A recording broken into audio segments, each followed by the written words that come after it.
And now it's been transcribed. Have you finished with the exercise? Mr. Chairman, we have done so. Okay, fine.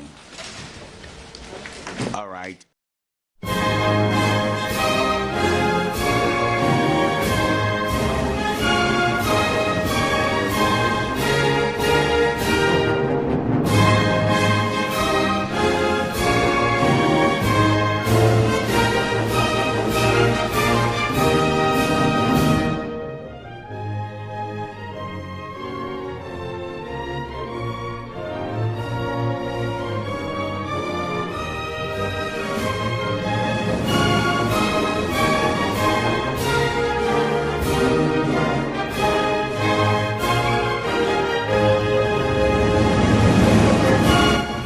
Yes, where one person spoke and it was attributed to another person. That is so. Okay. There were also the transcription was also not verbatim. It wasn't verbatim transcription. There are instances where words have been replaced and sentences rephrased generally. And then we also noticed the fact that the transcription and the audio, when compared, will appear to have been edited.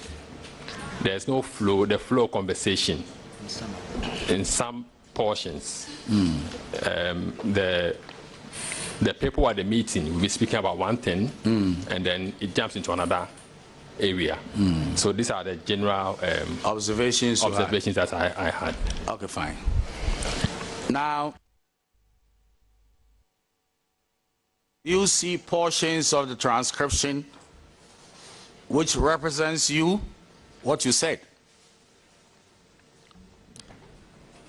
Yes, Mr. Chairman.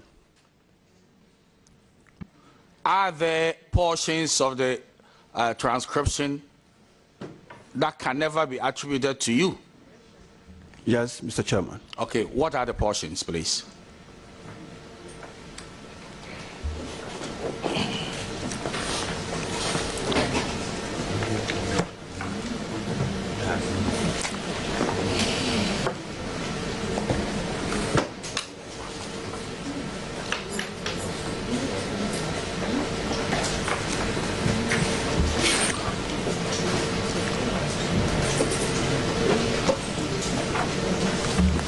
Mr. Chairman, if you go to page 3 of the transcription. Okay. 1, 2, 3, 4, 5, 6, 7. Line 8.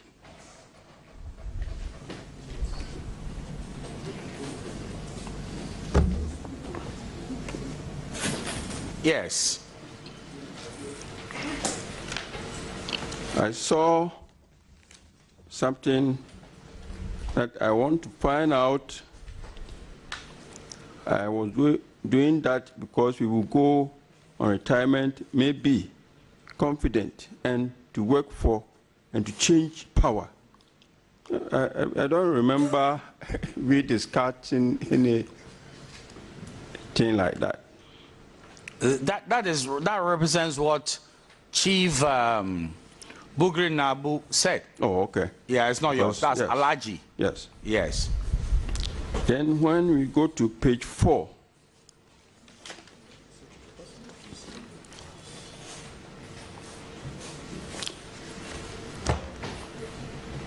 line 1, 2, 3, 4, 5, 6, 7, 8, 9, 10.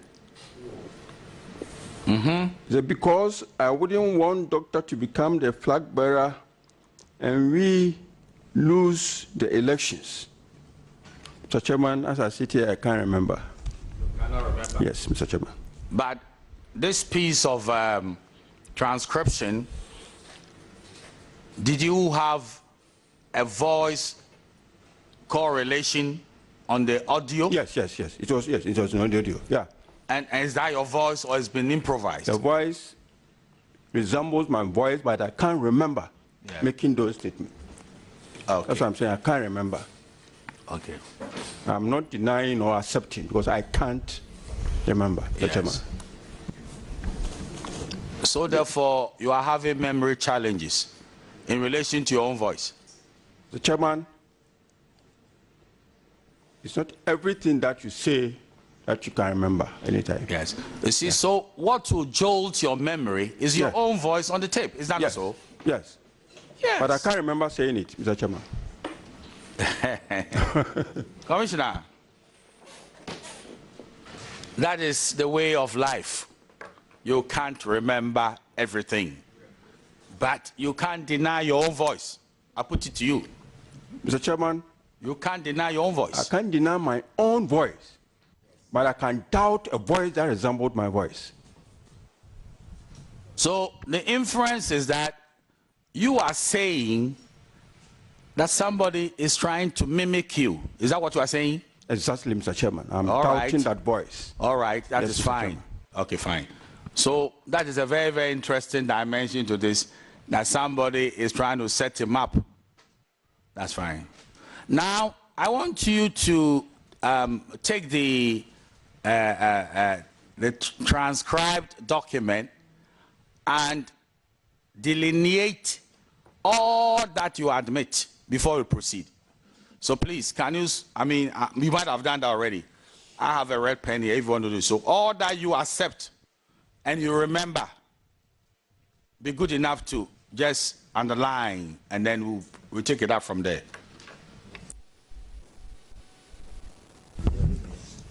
Mr. Chairman,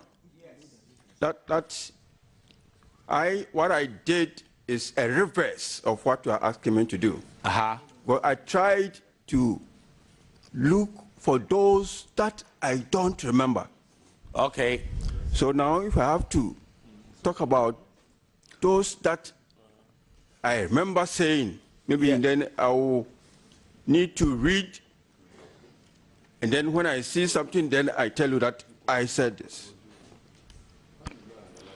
You see, with the greatest of respect, you having 3 lawyers. You are, with your good self, you are 3 lawyers. And we gave you a huge space. So you do a good comparison. So you know what has happened. But right now, it seems to me, you are now talking about the fact that you remember some things and you don't remember something. Because I thought the purpose of the exercise was to do the comparison, and then you know what you accept, and then you also know what you do not accept. That's all. That comparison hasn't been done here. That's all. Mr. Chairman, I think what the witness is trying to say is that when he did the comparison, he rather focused on the portions that cannot be attributed to him. But your question was for him to state what can be attributed to him. So what we have here really has marks of portions that he does not confirm. So it will just be the reverse. If he hand the reverse is true. That's so. So if by your own permutation, if there are some that you accept, then by comparison you should know what you don't accept. Is that not so? That's very logical. Yes, Mr. Chairman. That's why I said I'm going to look through now. Yes. Because those that I don't accept, I've marked it so that I'll be reading those that I accept. But that is inherent in the exercise you did. Yeah. So the exercise you did, you were walking through what you accept. And by necessary inference, you will know what you don't accept. Because how can you know what to accept if you cannot tell us what you do not accept? They go hand in hand. Mr. Chairman, yes, sir. I think we are actually talking about the same thing. The comparison that he did, he has marked portions of where he doesn't accept. Yes. So all the portions which are not marked are portions that he accepts.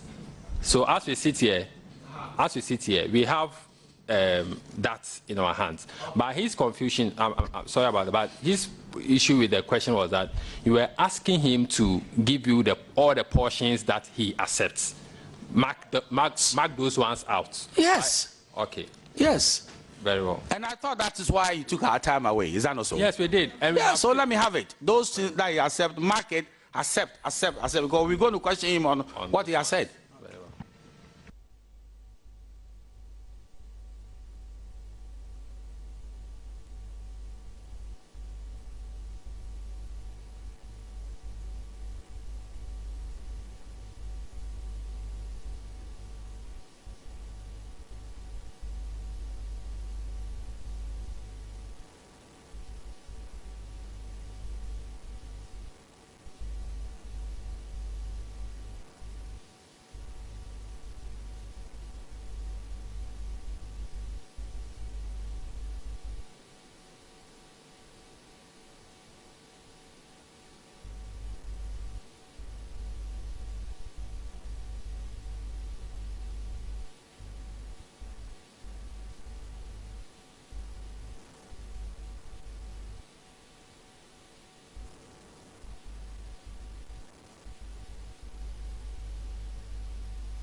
Yes.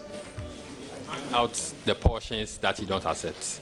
Okay. Yes. So but that's the only copy that we also have. Yes. We will want the committee to have it, make copies. Have you also marked out what you accept? The portions that you don't accept are very few marked, and they are marked out. So all others are accepted. Otherwise, the paper will be a lot of. Yes. All others have been accepted. All of them have been accepted. Yes. Okay. So,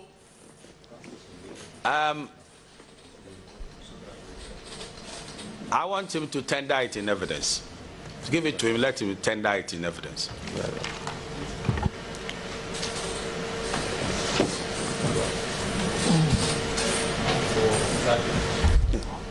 Well, Mr. Chairman wants me to lead him to do that. No.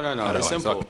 So, the transcript is hereby tendered in evidence. That's all. Mr. Chairman, as my counsel said, we've marked the portions that we don't accept. Yes. All others Accepted. are accepted. So tender it in So I evidence. tendered it Yes. in Very evidence. good. What did you do? You make a copies now. Yes. Chairman, respectfully. Yeah, I want to mark it. Should I? Yes. But since he's saying that Yes. those portions that he's marked are not accepted, Yes. I don't think there'll be more than, would there be more than 10 paragraphs? Sorry, Mr. Chairman, we have 1, 2, 3, 4, 5, 6, 7, 8, 9, about 9 paragraphs, Mr. Chairman, but not all the paragraphs. There are some just section of those paragraphs. Chairman, I suggest that once it's been tendered, they'll make copies of those portions that is marked. Yes. Then the rest we have it already, and we can No, it should be all. all of them. Yes. So that The 45 pages. you can situate it properly. Yes. Okay, no problem. So let the records reflect the transcription, which was exacted from the audio tape and perused by Commissioner George Mensah in the company of 2 solicitors of the Superior Court of Judicature, in which what he has accepted is duly marked and what is rejected is also marked. What is accepted is not marked. Exactly. Okay. In which what is accepted is not duly marked is hereby tendered in evidence and marked as Exhibit 1. Okay. So, colleagues who want to see what you accepted, and then the cross-examination will continue, if you like. I think we should spare a moment to photocopy it. We are not many here. Yes. In the meantime, we can continue whilst we wait for you. Now, Commissioner, with the greatest of respect,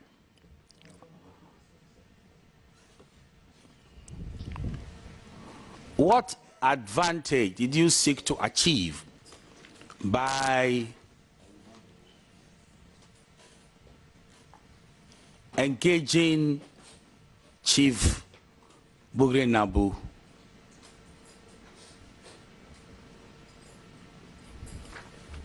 Thank you, Mr. Chairman. For now, my engagement with Mr. Bugre Nabu did not give any advantage except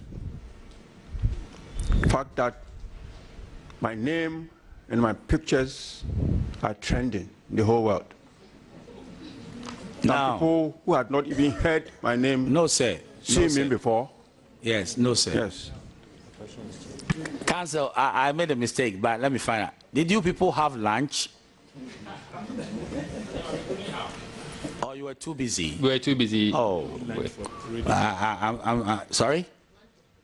Lunch was provided. Okay, fine. Let's give them some 15 minutes. 15 minutes. Do you want us to excuse you so you have some lunch? Mr. Chairman, no, we want to proceed. You want to proceed? Yes. Commissioner and counsel, listen to me carefully so that it doesn't become a challenge. I'm saying that I'm talking about the matters which predated the tip. You get a point? Yes. So what advantage did you want to secure by engaging Chief Bugri Nabu? Thank you, Mr. Chairman. Now I've gotten the question very clear. Yeah. Yes, very clear. Mr. Chairman,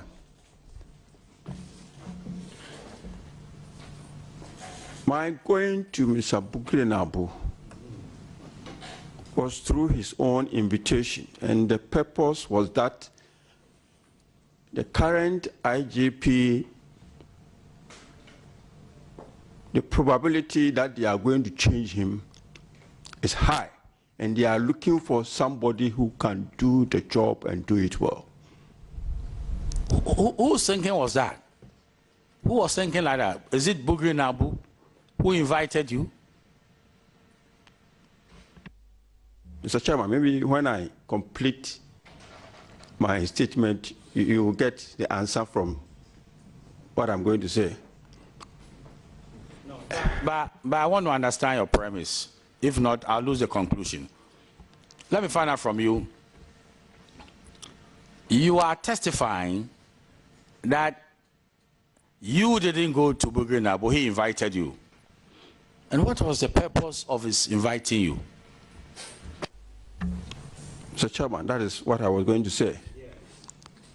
The purpose of me going to Mr. Bugri Nabu inviting me was that one of my boys, the police officers, have gone to tell him that if they are looking for a new Inspector General of Police, then the man that he thinks can do the job and do it well is Commissioner George Alex Mensah.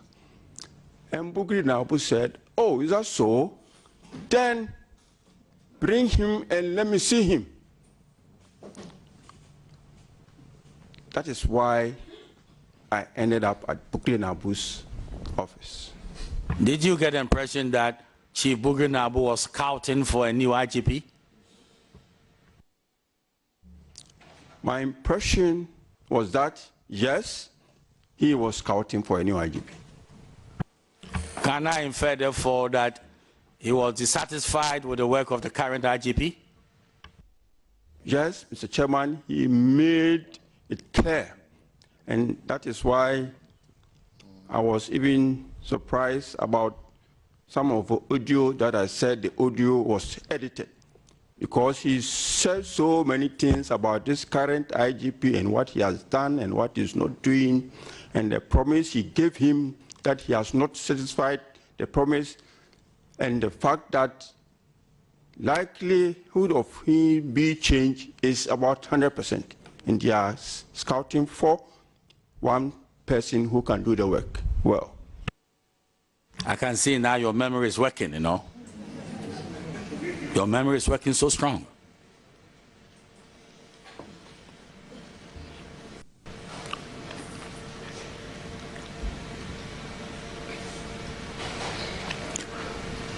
Please, Commissioner, who is this go-between? You've mentioned somebody who is like a go-between, you know, the one who said certain good things about you to Chief Bugri Nabu, and therefore they should bring you to him to meet the person who can do the job better. Who is this go-between? Mr. Chairman, that is Superintendent George Asare. Okay. Yes, Honorable, I don't want to say you are in contempt of the chair, but I don't know why you exceeded your time, and the whole thing was because of you. We need to rise. I don't know. Are you ready to continue with the? You are waiting for the document.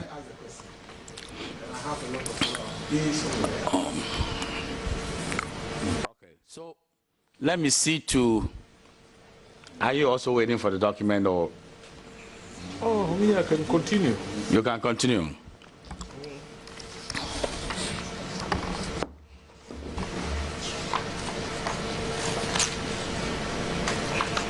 So, did you have faith in Chief Bugri Nabu that he could assist you or anybody else to become an IGP? Honorable Chair, I had, because I knew or I've heard his name when it comes to MPP party circles, that he was a former chairman, he's a friend of the president. So once my boy told me that the man says he's ready to recommend me, but he wants to see me, I said, why not? If somebody wants to see you, not for a bad thing, but a good thing, I will go. I understand. Okay, let me give space to Vice to further interrogate the matters. Commissioner, you went to see Bugri Nabu to lobby for you to become IGP to replace Dr. Akufo-Dampare. Now, why were you interested in replacing Dr. Akufo-Dampare as the IGP? Mr. Chair, if you heard me right,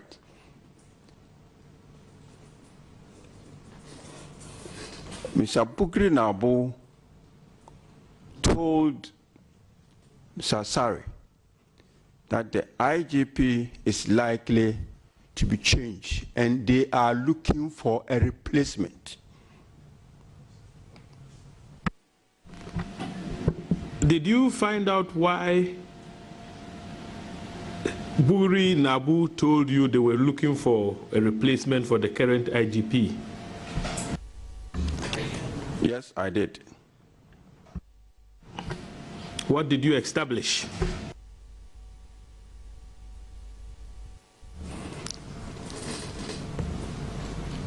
What he said was that they want to change him because they don't like the kind of work that he's doing. That's all what he said.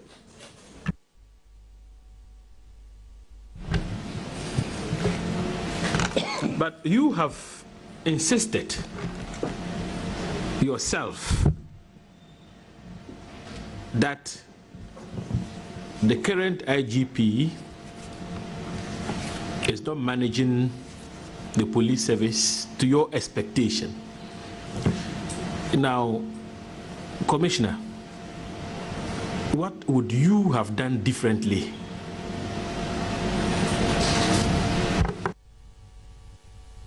Thank you, Mr. Chair. Yes, I have insisted that he is not managing the service very well. Why? Because now, as we speak, he has shut up the mouth of every police officer, including the public affairs department. Nobody speaks.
Changed my line of questioning.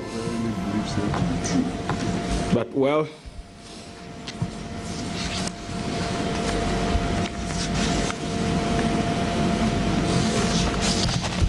now let me take you to back to some of the things you said.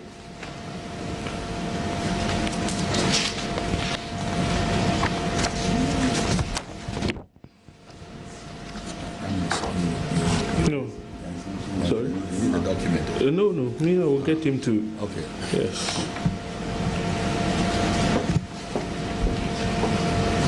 Now, Commissioner, you recall you said in the audio that, yes, this man sitting up there will not help our party. This man sitting up there. You can reference page 4 of the record. The transcript. They don't have it. They've surrendered it. Oh, they've surrendered it? Yeah, to us. Yeah. That is so. This is what they are bringing. Yeah, so, yeah, they are running copies. We have the benefit of our colleagues. Oh, you have the benefit of your colleagues' copy. So look at it if you can.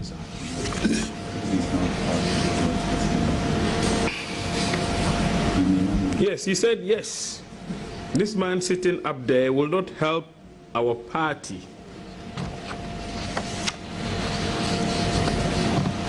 What kind of help were you referring to? Mr. Chairman,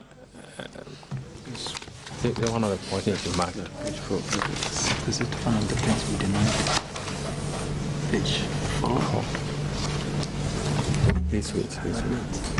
You didn't mark everything. Mr. Chairman, in the absence of his record, which he has marked portions that he doesn't remember saying, it's difficult to compare what we have of our colleague, which is not marked, yes, with what has been sent for the, yes. So it's a bit difficult for us. I marked it, I don't remember.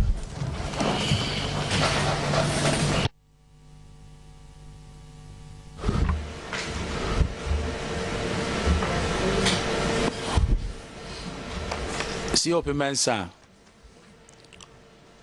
is Superintendent Asare, your friend. Mr. Chairman, Asare worked under me as the regional police commander, Accra. Oh.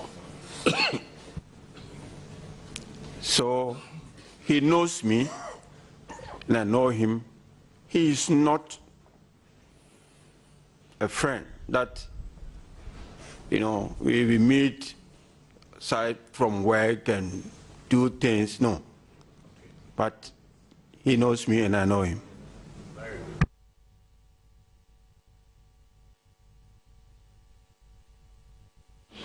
And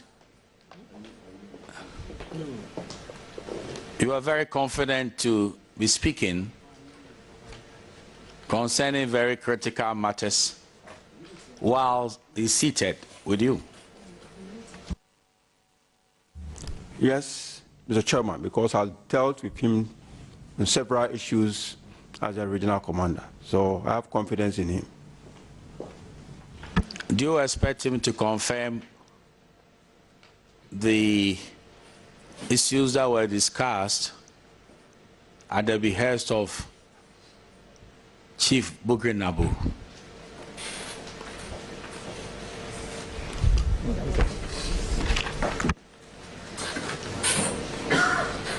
Sorry? Is it?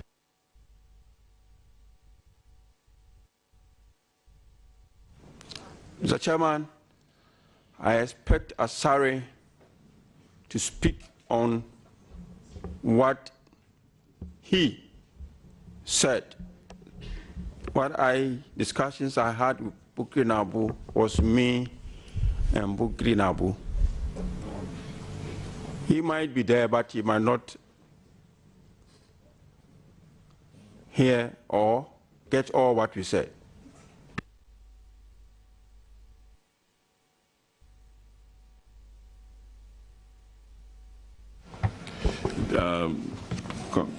Commissioner Mensah, please, I just have this simple question for you. What's the name of the gentleman who came and informed you that Mr. Chief Bugri Nabu wanted to see you? Who is that person? The chairman, that is Mr. George Lasandre Asare. So we are here to deal with that. Okay, thank you.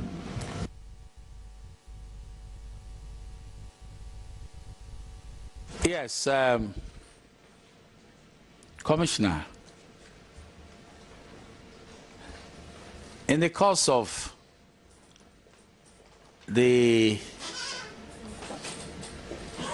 discussion or conferencing or whatever you had with Chief Bugri Nabu, at some material time, Superintendent Asare was there physically. Yes, Mr. Chairman, he was there. But as I said, if he heard, because I was talking to Bugri Nabu, Asare was sitting at the back, if he heard it, yes, he can confirm. But I cannot say that he heard everything that I was saying to Bugri Nabu. Were the two of you expecting that Superintendent Asare will hear what we're saying? Were you expecting that he would hear it? Or you didn't want him to hear it? In the same meeting? Mr. Chairman, what I was telling Bugri Nabu was meant for Bugri Nabu, but Asare could have heard it.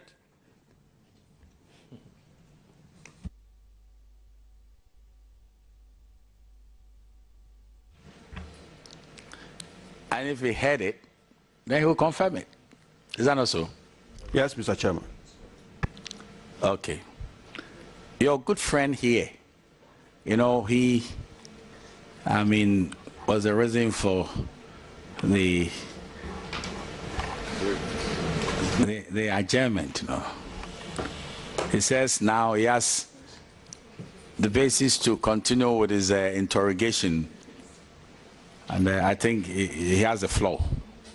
So please listen carefully and see how we'll be able to make some progress. Mr. Chairman, you mean, oh, okay. Yes. Honorable. Yes. Maybe Honorable doesn't know me, but I know him very well. Oh, yes, he was my student at Bekwai SG Secondary School.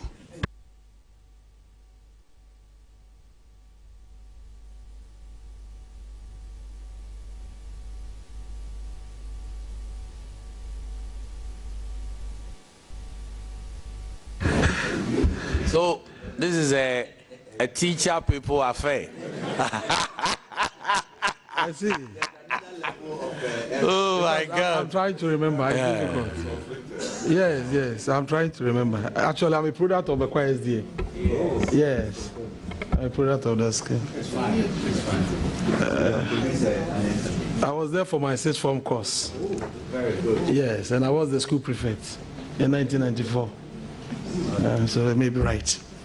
Anyway, I have to do my work as bestowed on me under the Constitution. And so, COP, I've received a copy of the transcript that you went through and have made some markings. I'm taking you to page 4. Page 4. Page 4, Speaker 2. Because I wouldn't want doctor to become the flag bearer. And then you have put some question marks there, and it appears you've written something that cannot be read. Can you read what you have written there for us to? What I've written there is that I don't remember saying that, Mr. Chairman. You don't remember saying that? Saying that, yes. You recall that yesterday, this same portion was read to you by Honorable Agaga. And you know, this is Parliament House. Everything you say here is recorded. And if you want us to give you the scripts, it can be done within a twinkling of an eye. As you speak, I have a copy of whatever transpired yesterday, and every member here has a copy. This was the question that was posed to you yesterday, and this is the answer you gave. I just want to remind you, so that you can reconcile your position on this yesterday with what you're saying today. Honorable Agaga asked the question. I said, let me take you back to the substantive issue. You see, captured in the audio, these are some of your own statements. You said, because I would not want doctor to become the flag bearer. In fact, he referred to this statement. And then he said, this is captured in the audio. Do you agree to the fact that these statements attributed to you are captured in the audio, which was played to your hearing commissioner? And this was your answer. Yes, I made it. Mr. Chair, the question was, you do hear that this statement was in the audio? I said, yes, I heard it. No. I made it. I heard it. And if you listen to the question. Counsel, I heard it is different from I made it. That means if you say you made it, that means you made a statement. I didn't say. You didn't say that. I remember saying. Okay.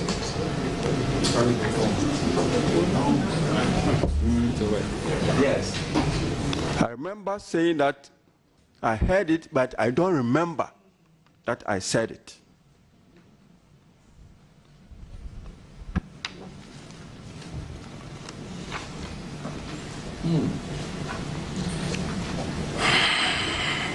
Commissioner,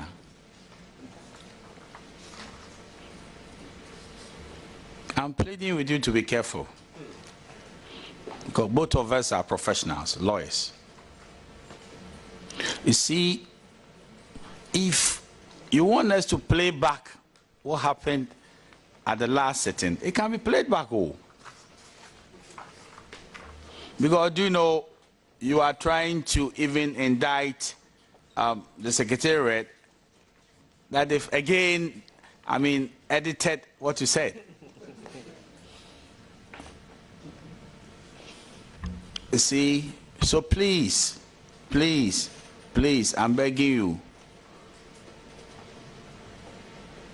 I wouldn't want to go too far with this matter, but if you believe that today the Secretariat had attributed something you didn't say, it will play back your voice, which was not the one on the tape, but right here. So please, let's be very careful. Counsel, you get the full implications of what I'm saying. Let's be very, very careful. Because I told you, and I want to insist, that there is no malice aforethought And there's no way anybody will sit here and it will mess the person up. We will never do that. It will be bad to do that. So, do you want me to get the secretariat to play back your voice? Commissioner, if you want it, I mean, we need to play back your voice because you are trying to challenge the integrity of what the parliament is recording, the proceedings. Yes, Thank you, Mr. Chairman. I am not in any way challenging what they have put down. He asked me, do you remember saying this? And I'm saying that I don't remember saying that. And this is what I remember saying. Commissioner, only yesterday, what he was trying to draw your attention to was what transpired yesterday before this committee. You see? So the testimony is what culminated in the proceedings. So he's reading back the proceedings to you. Like somebody saying that the judge did not record the proceedings well, you know. So this is what it is. So please, it's not about the tape issues. It's about yesterday's proceedings. Yeah. Mr. Chairman, if that was what I said yesterday, then maybe I didn't say what was in my mind, because what I'm saying today is what I intend saying, that I don't remember saying that. See, so if I said that yesterday, yes, you want to change it? Yes, Mr. Chairman. But that's what I asked you. That was my initial question when we came over here.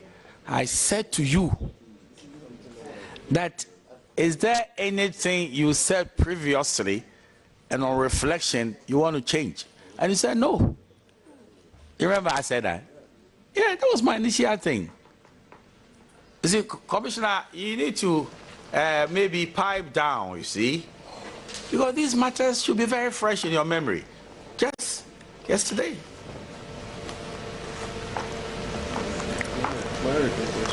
Okay, so he says, so why don't you read it to him again? If he wants to change it to be part of the record, we will see how we evaluate what he's saying. Yeah. So, Commissioner, which one do you want to change now? We're going to Please, my dear colleague, read it to him again.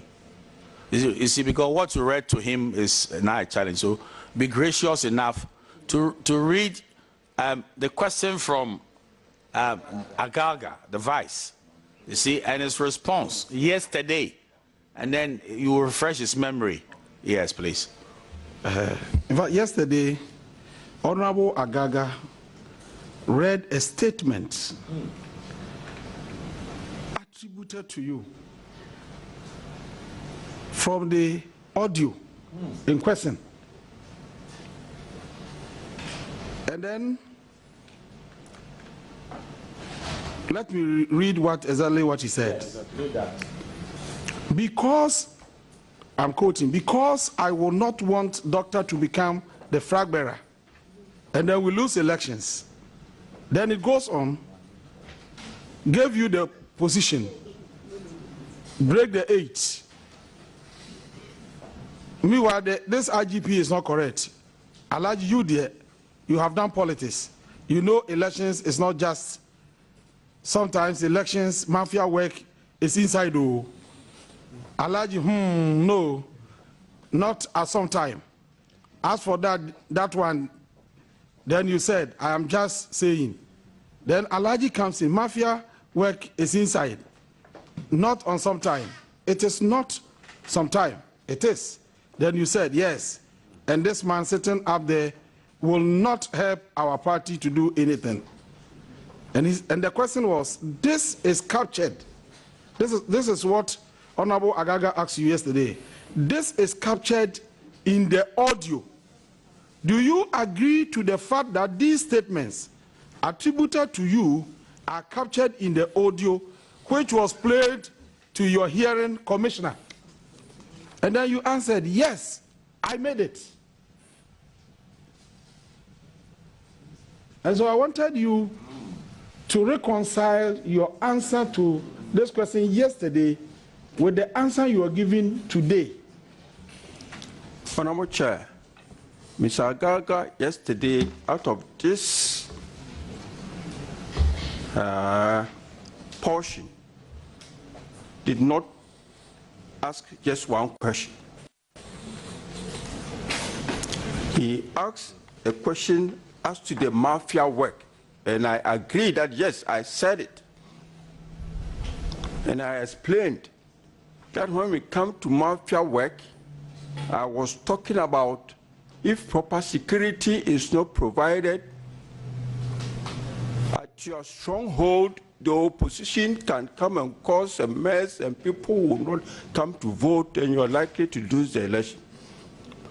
But when he went to where it is written that I said doctor, and he said, which doctor was you referring to? I said, I don't remember saying that.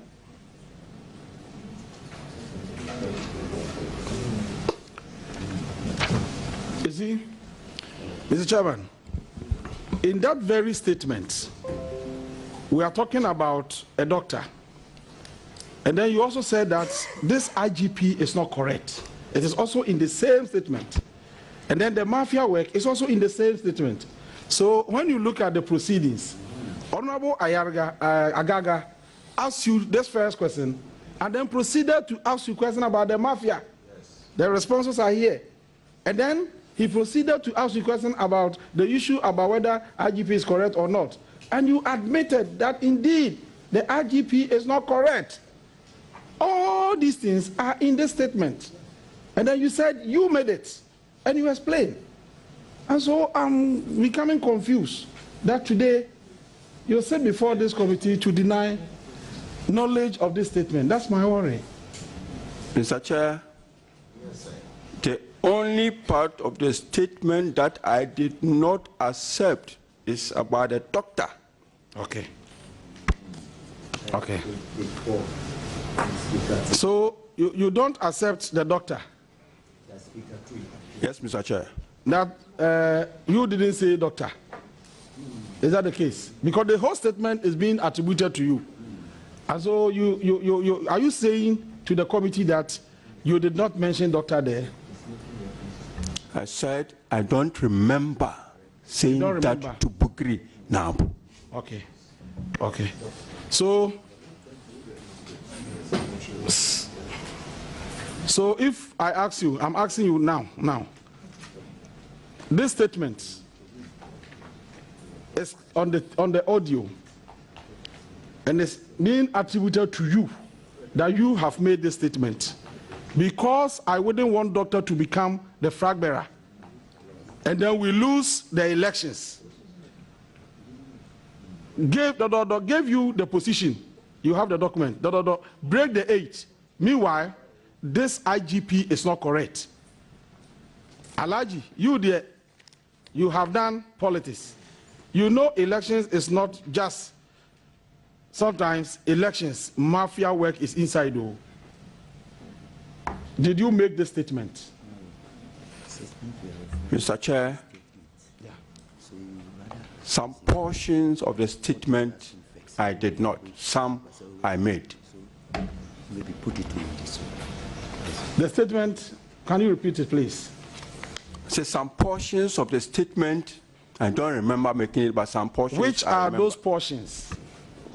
Those you don't remember? I don't remember mentioning the name of that because I wouldn't want doctor to become flag bearer and we lose elections. I don't remember making that statement. But for the rest of it, you made I made it, yes. Okay.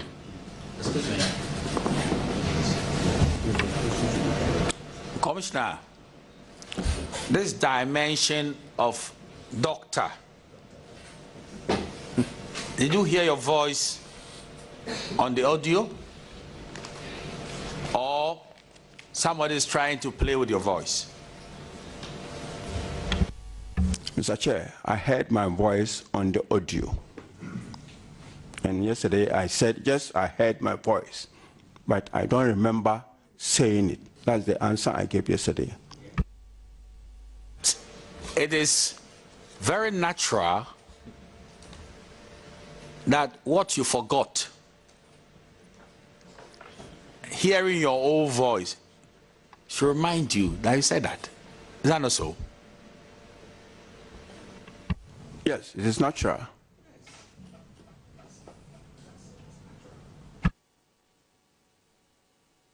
So, because of the memory lapses, which is the lot of humanity, you can forget. Be very careful that when you hear your voice and you identify it as your voice, then you should know you said it. That's it. Because it can't be otherwise. You see, the voice that you are speaking to us now is being recorded. When you become whatever, the next 5 years, you might not remember all that happened here. But immediately they play back your voice. It should jolt your memory, and you need to accept that, yes, that's my voice. That is all that we're trying to achieve, you know. And let's get it that simple, and it will be fine. Thank you, Mr. Chair. But my problem is that because of technology, you might hear some voices that looks like your voice, but you don't remember saying those things because anybody can put anything anywhere. Sometimes you can see your picture, which is not even yours, but it's your picture. Okay. Now on the same page, COP Mensah, with the aid of your solicitors, you have accepted the statement that is attributed to you as the last statement down there, the same page 5, page 5 now, page 5. Go to page 5, the last statement. You have accepted that one. And that statement reads, they thought because we were also fighting the position, that is why we are destroying him. But when he started arresting party people, that is when they saw that, we said, we told you, but you did not listen. Sitting down, watching, you all watch and go to opposition. You have accepted this one as your statement. Is that not correct? Yes, I said it. So you are advising the MPP then? Is it an advice to the MPP that I was they will go? Advising Bugre Nabu. Bugre Nabu, okay. You all watch and go to opposition. Was that being referred to Bugre Nabu alone or his party? Let's be candid. Mr. Chairman, I was talking to Bugre Nabu. And then when you go, okay, you want to make a follow-up. Then when you go up the same page, Speaker 2, media, I have been MPP member since long time. And now you are saying that we should omit the MPP and insert, is it UP? No, you have indicated something I want to understand. Mr. Chair, I think this issue came yesterday, and I said same thing, the UP. You admit the entire statement except Eric, the use of MPP. Is that correct? No, Eric. Let's refresh Commissioner's memory. what you said yesterday is on record. You said you were born into the UP tradition, but that is different from... I've been an MPP member. Yes, that is different from what is captured here. You see? So what Honorable Opoku wants you to do is to speak to what is captured on page 5. You tried to make an insertion, right, which suggests that we should substitute MPP with UP. That is very different from what you told the committee yesterday about UP. You wanted the committee to understand that you were born into the UP tradition, and so by implication you are a UP tradition member. But here you were very emphatic about MPP. So you see, the substitution wouldn't work.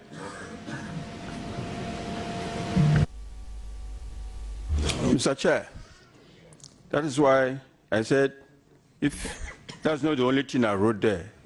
If you look, I said, point, remember, I don't remember making that statement.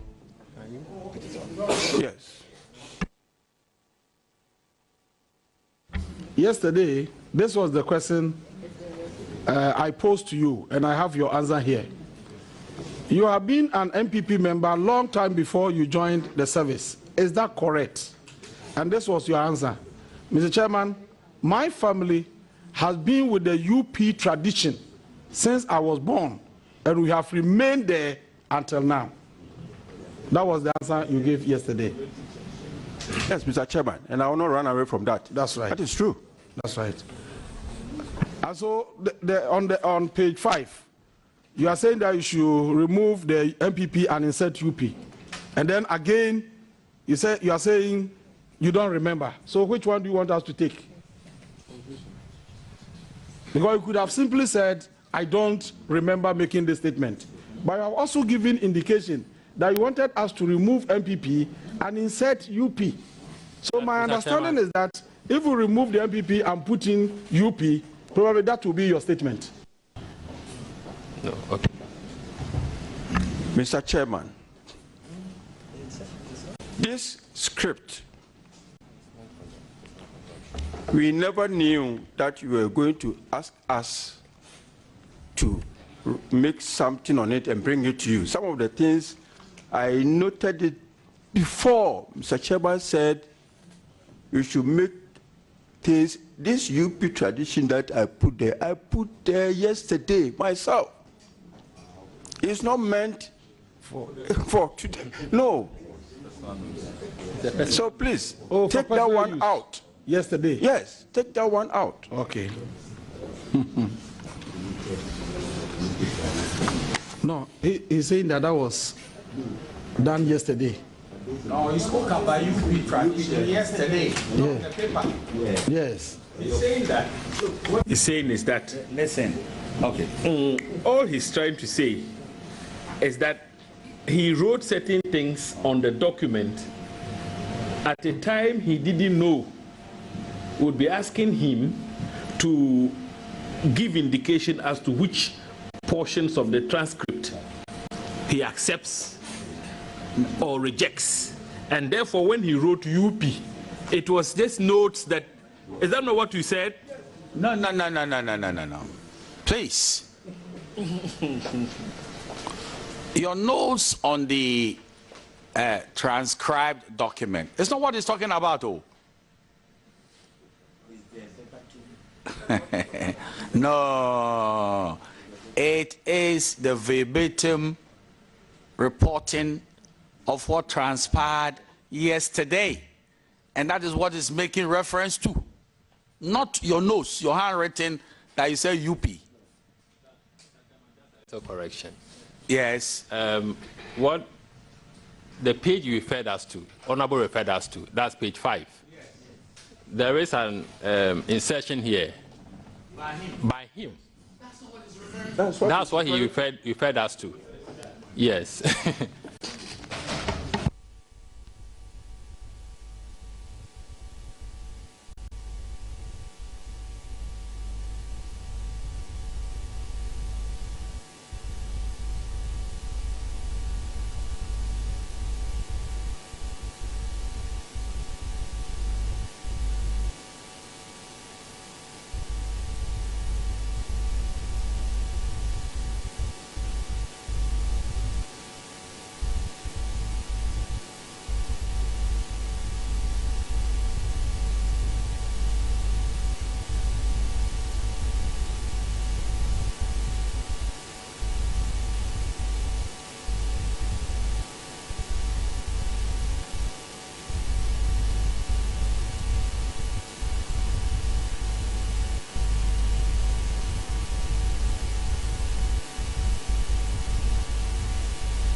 Now we are still on page 5. Page 5 of what? Page 5 of the verbatim reporting. Mm-hmm. Okay. Okay, secretary. Yes. Exhibit 1. Mm-hmm. The first statement, he will not. Look at this ascend off. He has picked every police officer to ascend off now, including all the big men in Accra. They've all gone to ascend off. What are they going to do? So that we will help. Policemen will be there. How do we? Hey, we shouldn't make that mistake at all. This one, you have, by our arrangement, it's like you have confirmed that this is your statement. Is that correct? Yes, I said it. Is that correct? Yeah, I said it. Okay. And then I'm taking you to page 6. With military men, he is fighting with the army, the armed forces, page 6. The second one, speaker 2, the second one. With military men, he is fighting with the army, the armed forces. This one, you have confirmed this as your statement. Is that correct? Yes, I made that statement, and I still stand by it. That the IGP is fighting with the army. Is that the statement? What is written is written. Yes. We want to understand it. So proceed. Okay. Okay.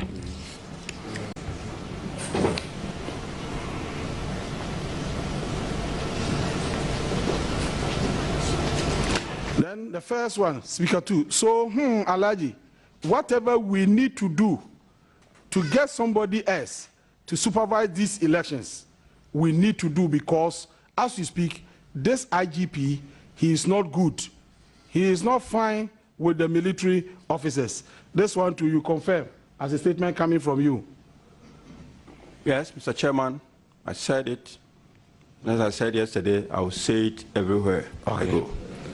And so when you said, so Alaji, whatever we need to do, the we was representing which group of people? We, including yourself, which group of people were you referring to?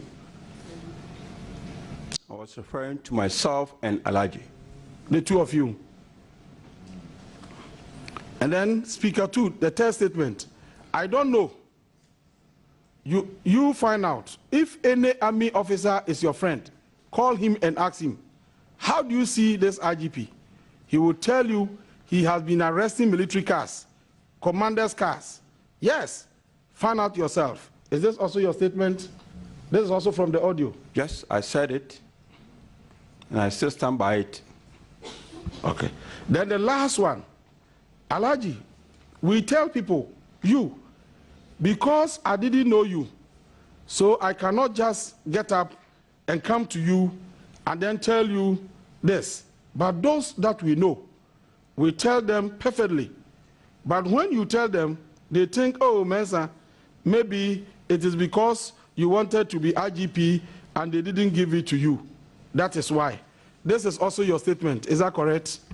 Yes, Mr. Chairman, I said it. Good. And then page 7. Page 7 is just a short one. Page 7. The father comes from Krobo and the mother is from Oti region. You know, if you count from the last speaker 2, is the third one. The third one, the last from the last. 1, 2, 3, yes. The father comes from Krobo and the mother is from Oti region. Is it your statement? Yes. Yes, who are you talking about? We are talking about the Inspector General of Police. Okay.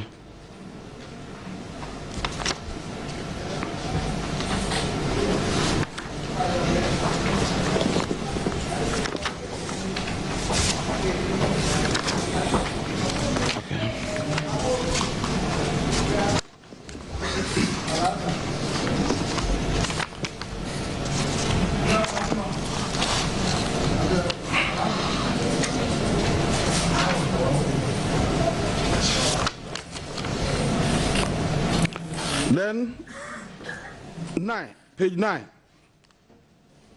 counting from the bottom, the third one, because his party was in power. Because his party was in power. Who were you referring to? And what specific party were you talking about? Because his party was in power. This one, you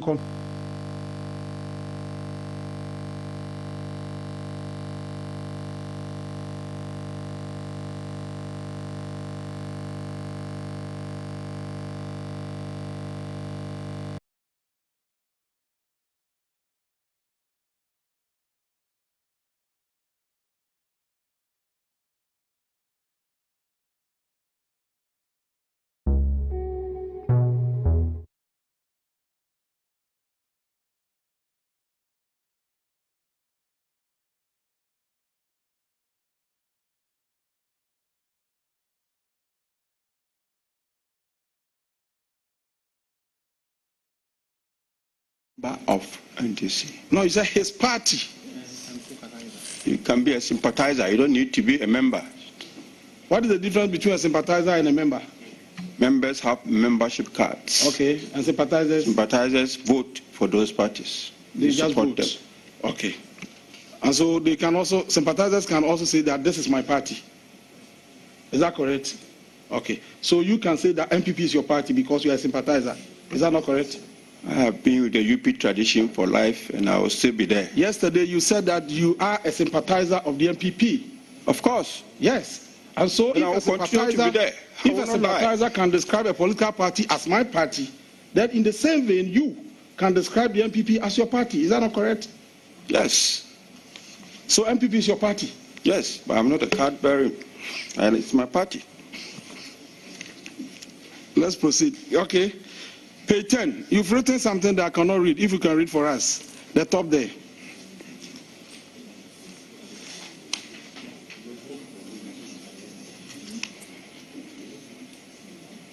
What I wrote there is national. National. Or was it for your own use or it's for your own? It's not for... Okay.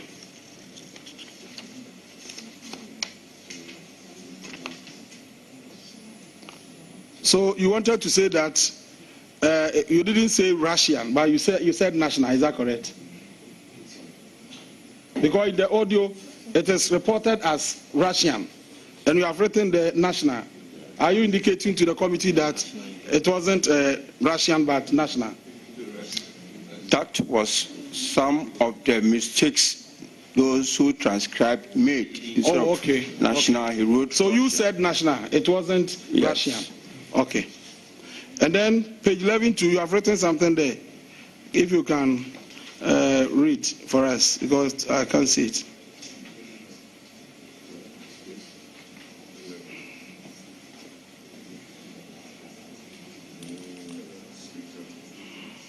Chair, that was my personal note. It wasn't meant for the committee.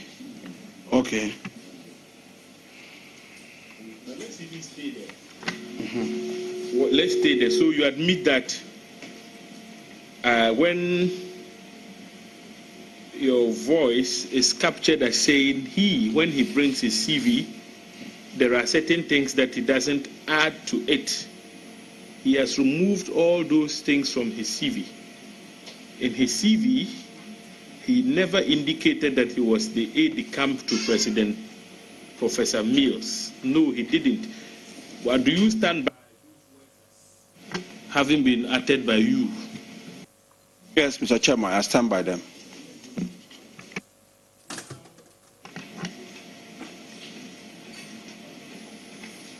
When you say when he brings his CV, right? It presupposes that anytime he brings up his CV, you see it. Is that the understanding? It doesn't presuppose. It doesn't presuppose, please. Chairman, please.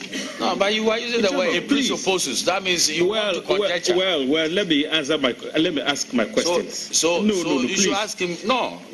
Please, Cancel. Please, Chairman. I'll crave your indulgence. You see, do not put words in the mouth of the witness. That's a basic rule of. If you say that, you know. But to presuppose makes it, with respect, an argument or conjecture. And that would not be a way to grade him on the matter, because he could answer wrongly based on your conjecture. Yes.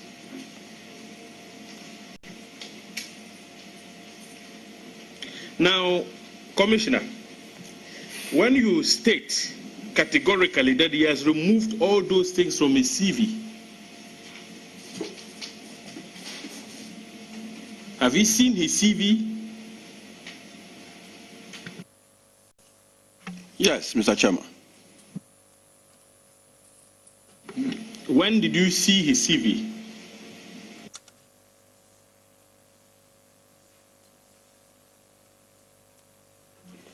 Mr. Chair, I've been at the police headquarters for so many years.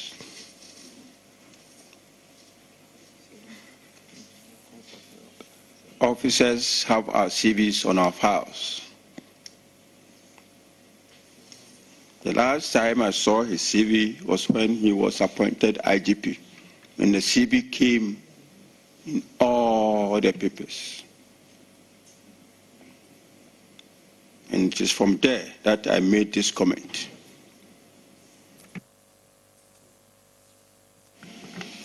That the fact of the IGP having once served as aide-de-camp to Professor Mills was not captured in the CV. You made the note. Yes, Mr. Chairman. You want him to finish before you take your full.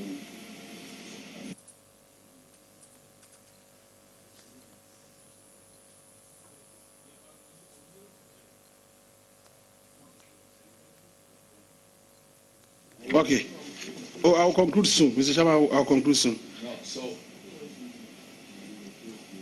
Hold on a second.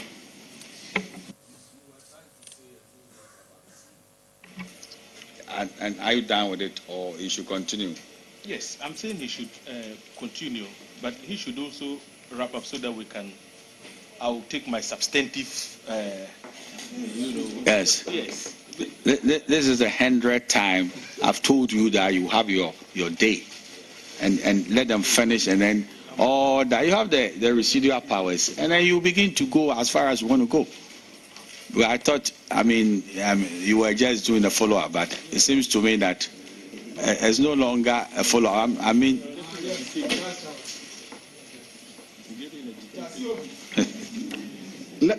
I'm taking you back to page 9.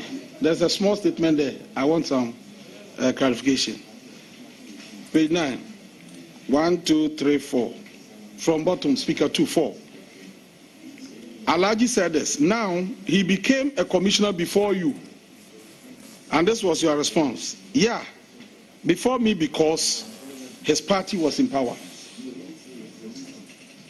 You have confirmed that this is your statement. Is that correct? Yes. And then yesterday, Honorable Tobu asked you a question, and then you provided an answer. Let me read the question and the answer to you for you to, understand me. Thank you, Mr. Commissioner. In the policy guideline before the Ghana Police Service Regulations 2012, which you also enjoyed from 1992 till we had a new policy guideline, it was provided in that if one is a chartered accountant, one's minimum rank should be a superintendent of police. I presume that is why Dr. Dampari became your senior. Is that right? And then you answered, that is true. Yes, I did. So why are you saying that he became commissioner before you because his party was in power, knowing very well that the guidelines state something different? This is a conversation, and becoming a superintendent and a commissioner are totally different. Okay. The first one was becoming a superintendent. This one is becoming a commissioner. They are totally different. Which one was the superintendent? Which one? The one you said is true, eh? The one you read. It's about the superintendent. I've read two things. Which one are you referring to? Now he became a commissioner. You said now he became a commissioner. Okay. And what you read, the question Mr. Tobo asked was about superintendent. Okay. And so you think that question now is about commissioner. And I'm saying these are two different ranks. And you think that in the police service, people are promoted based on their party affiliations. Is that not the case? Because you said because his party was in power. Is that what you are insinuating? The chairman, I'm sorry, I will not want to answer this question.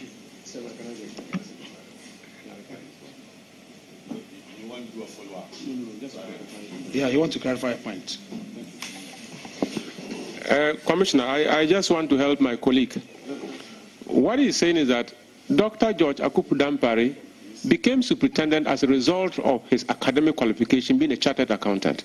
And by virtue of that, he became your senior. He became a superintendent before you. Consequently, he became a commissioner before you. And why you go to say that he became a commissioner before you because his party was promoting him? So he's asking you the question. Is it by virtue of the policy of the Ghana Police Service he became commissioner before you, or because his party was promoting him? That is the question he wants you to answer. Thank you.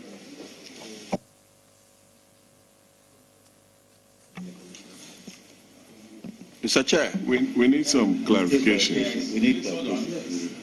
Yesterday, what my colleague Peter Tobu asked, and your answer suggested, was that once you complete a course like the CA, a professional course, you are promoted to a superintendent. Yes. We want to have an understanding of the distinction, the considerations that are made from superintendent upwards, so that we are able to understand the promotional requirements from superintendent downwards, superintendent upwards. Are there some positions that has to go through the police council or to the president, or the IGP himself can promote on his own, promote some officers? We need to understand, because your answer was in the affirmative, that he became a superintendent because of academic qualification. That's why he overtook you. And that was your question. That was Peter's question.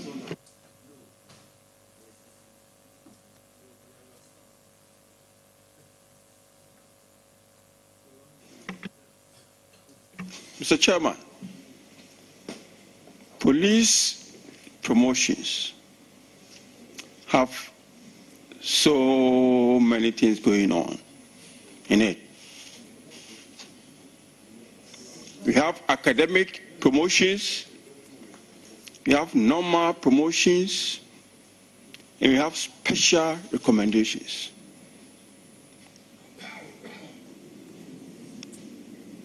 For now, as we speak, those academic promotions are no more. And I think we've all heard that some 88 officers have taken the IGP to court about this.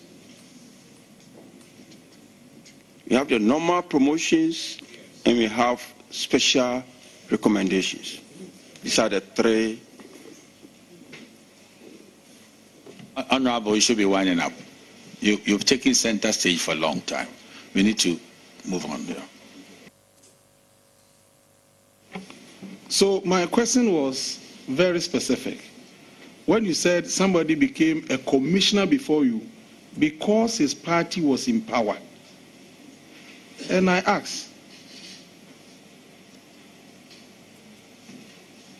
you were promoted during President Kufuor's time.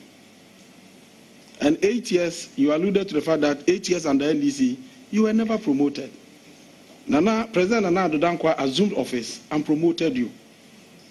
So is it because your party is in power that you are being promoted, or you are promoted? Or I was promoted because I was due for promotion for more than 9 years.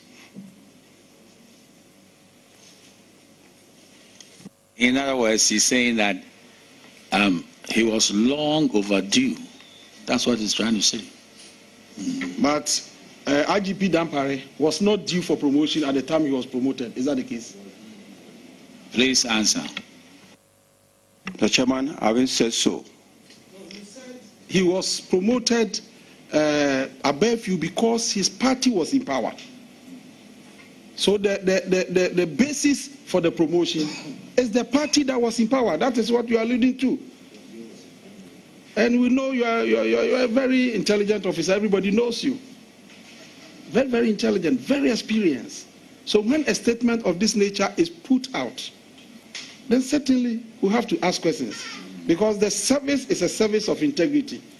And we presume that promotions are done based on the competence and on merit. And so when you say, just because the party was in power, it is something that some of us don't understand. That's why I'm seeking further clarification from you. Commissioner, clarify. I am not saying that he was not due for promotion or he was not competent to be promoted. I said he was promoted because his party was in power, because some of us who were seen as not members of the party were not promoted for almost 9 years. Are promotions based on party affiliation within the police service? Mr. Chairman, it is not supposed to be. And when some people are there, it is not so. As we speak, it is not so. But at a point in time, it was so. That's why some of us stayed there 9 good years. Some time ago, what period was that when promotions were based on political party affiliation in the police service?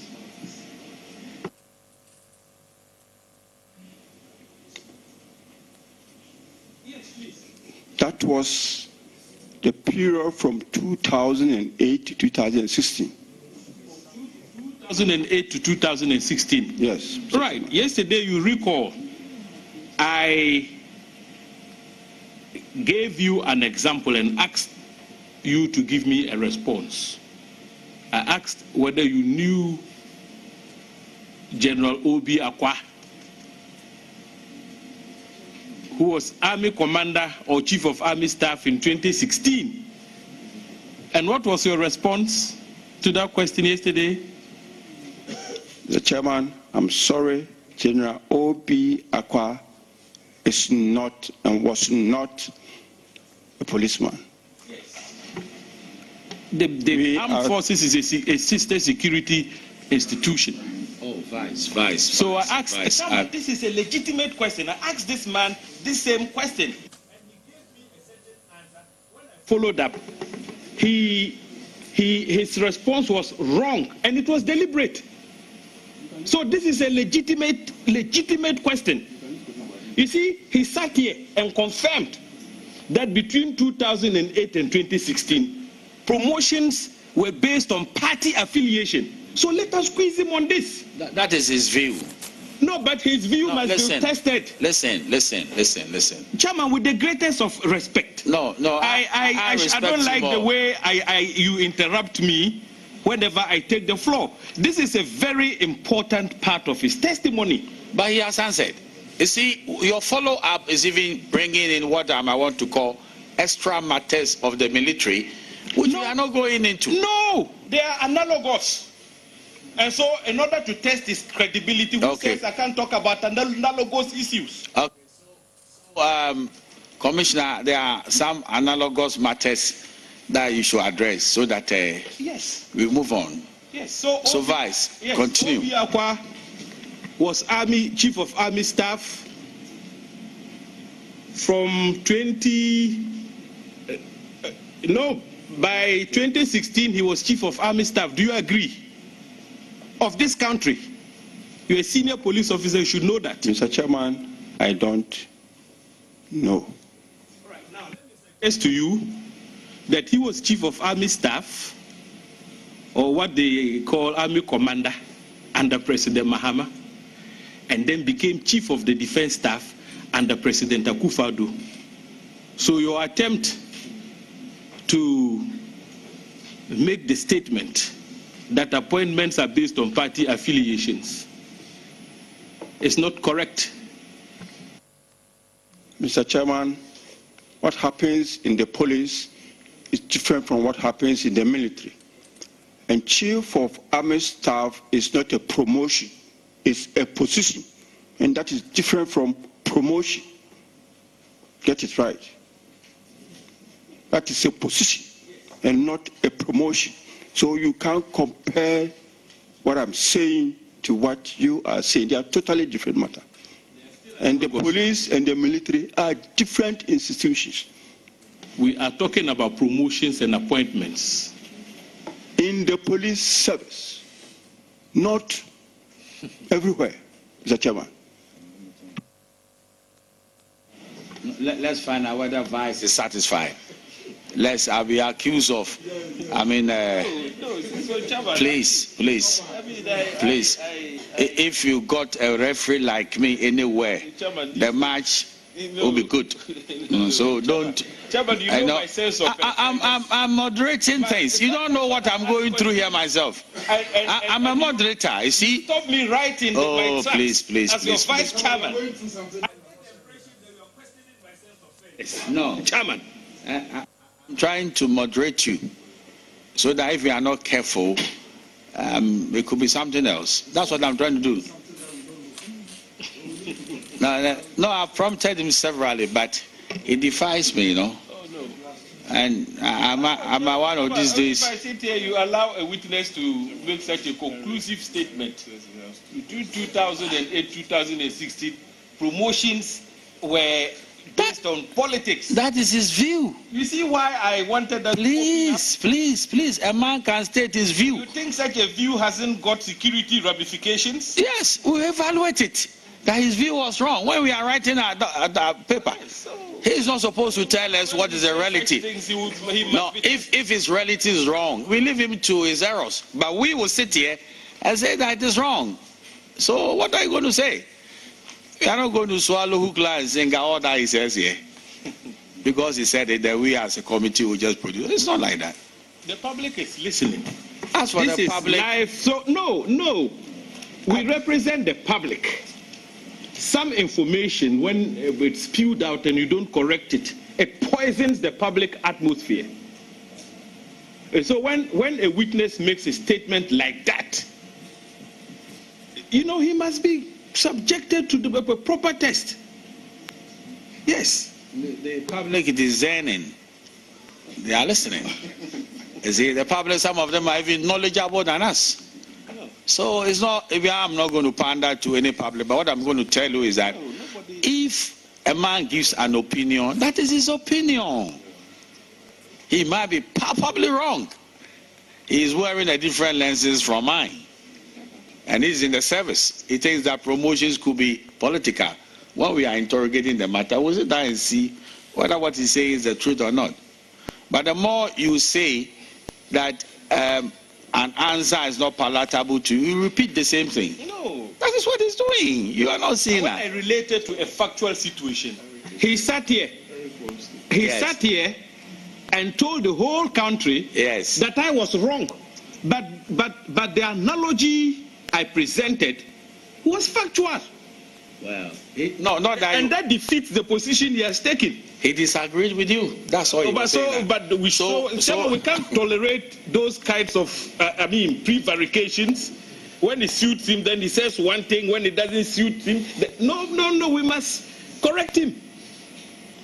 Okay, so have you finished? Obi Akwa was chief of defense staff. Everybody knew. When he was chief of army staff, everybody knew. No, I didn't know. And we knew under which political dispensation. Chairman, I didn't know. I'm hearing it for the first time. Greatest of respect. Yes. I think we are taking the wind out of the sails of Honorable Opoku. Yes. Obi Akwa became, for the record, became chief of army staff when Opoku Eduse was sacked. So let's also have it on record. Was he sacked? Removed. Was he removed? Removed, Was sacked, he removed or he went sacked. to retirement? He didn't go on retirement. Check. Vice, we will come back to you. Please conclude. Please conclude so that we'll be able to come to the end of the matter. Okay. Please conclude. Yeah. Okay. Now, between 2017 and 2019, were you promoted? 2017 and 2019, were you promoted? Yes, I was. Were you promoted? Yes. From which level to where? From what level to which level? Ranks.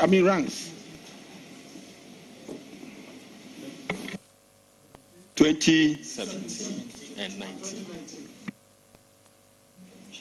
Yeah, I was promoted from assistant commissioner to deputy commissioner, from deputy commissioner to commissioner. Service that within 2 years somebody is given these kinds of promotions. Is it normal? Yes, it is very normal. And it's not because your party, especially when the person has spent 9 years in one rank, when his juniors has become commissioners, and he was still an assistant commissioner. Okay.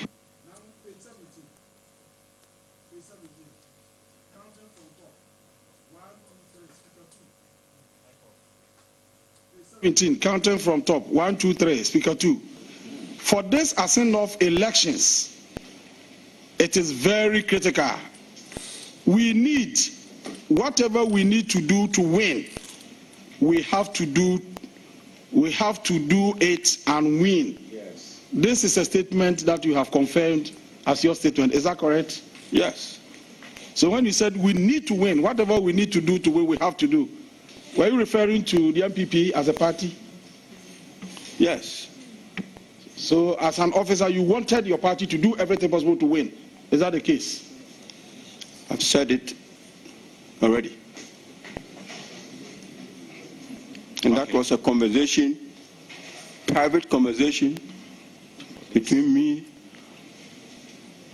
and a senior party member. Okay. And then, last but one, Speaker 2, on the same page, we should have selected some of our own people to go there so that we work with the party. This is a statement you have confirmed as yours.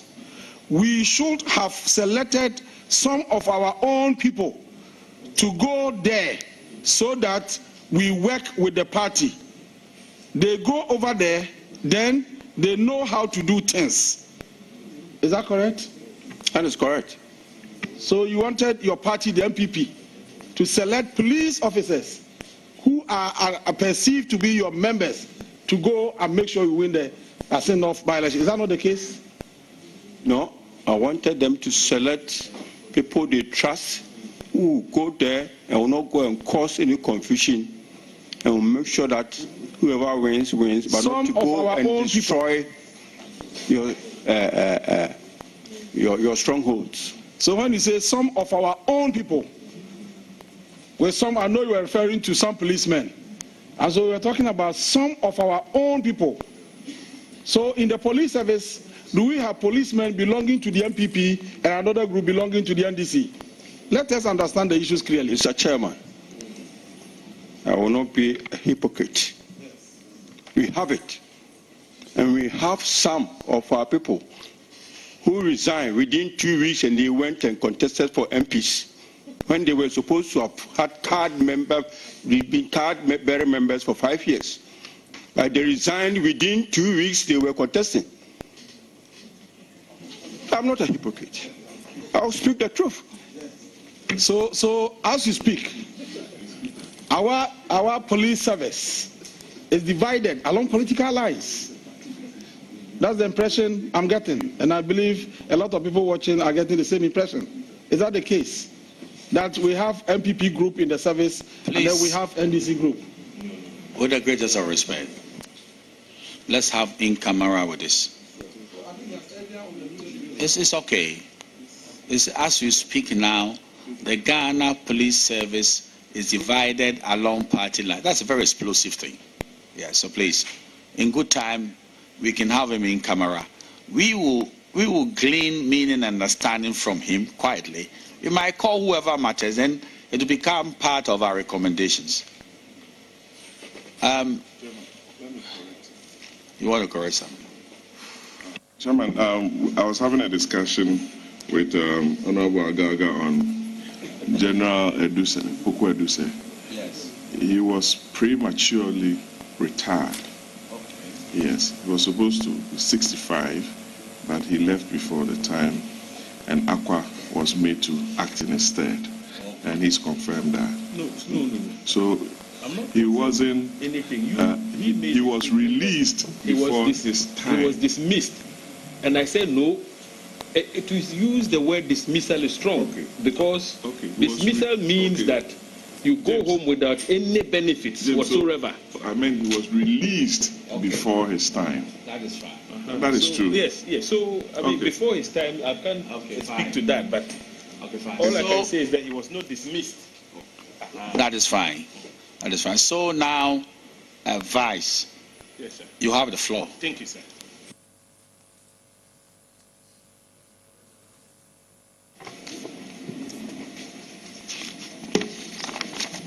Yes.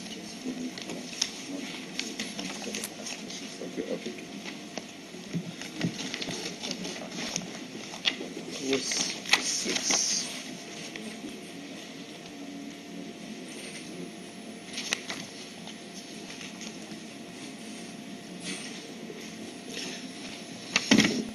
Okay. Now, COP, you stated one of your charges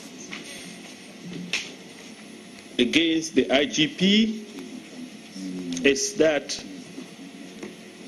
he had been arresting party people. You said this. Yes, I said it. Now, which party people are those?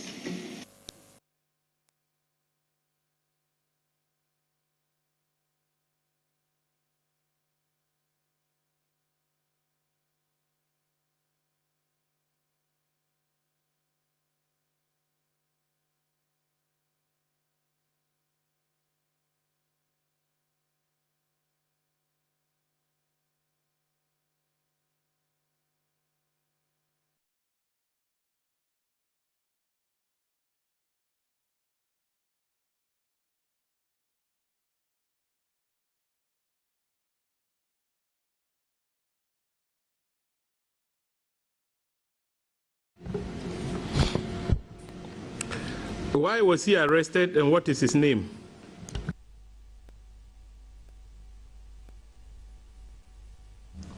Mr. Chairman, I don't know his name. All what I knew was the third vice chairman of the NPP. He was arrested for a traffic offense. Is that an arrestable offense? Yes, it is.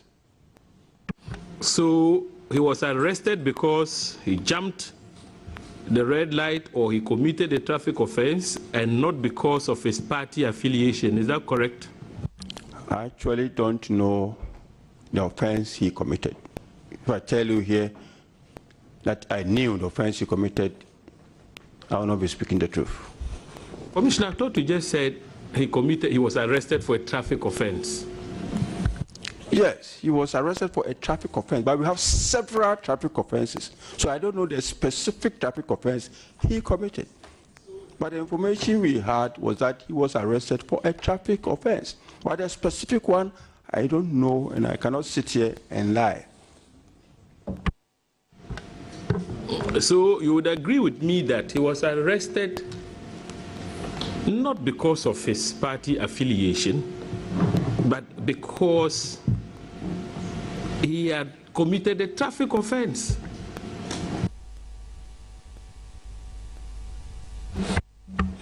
I don't think I said he was arrested because of his party affiliation. No, I've not said so. So when do you have to leave us? Sorry.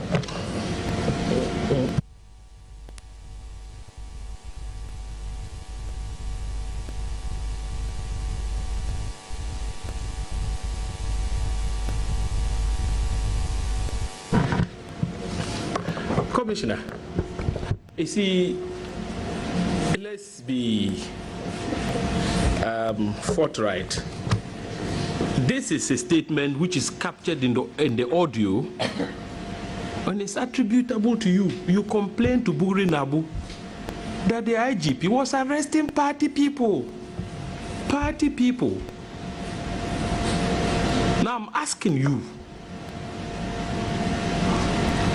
and you indicated in an answer to my question that a second vice chairman was arrested. And I'm asking you whether he was arrested because he was second vice chairman or he was arrested as a normal citizen who committed a traffic offense. That's the question.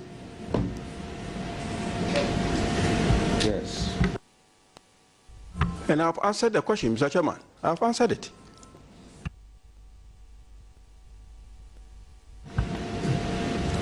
I said he was arrested for a traffic offense.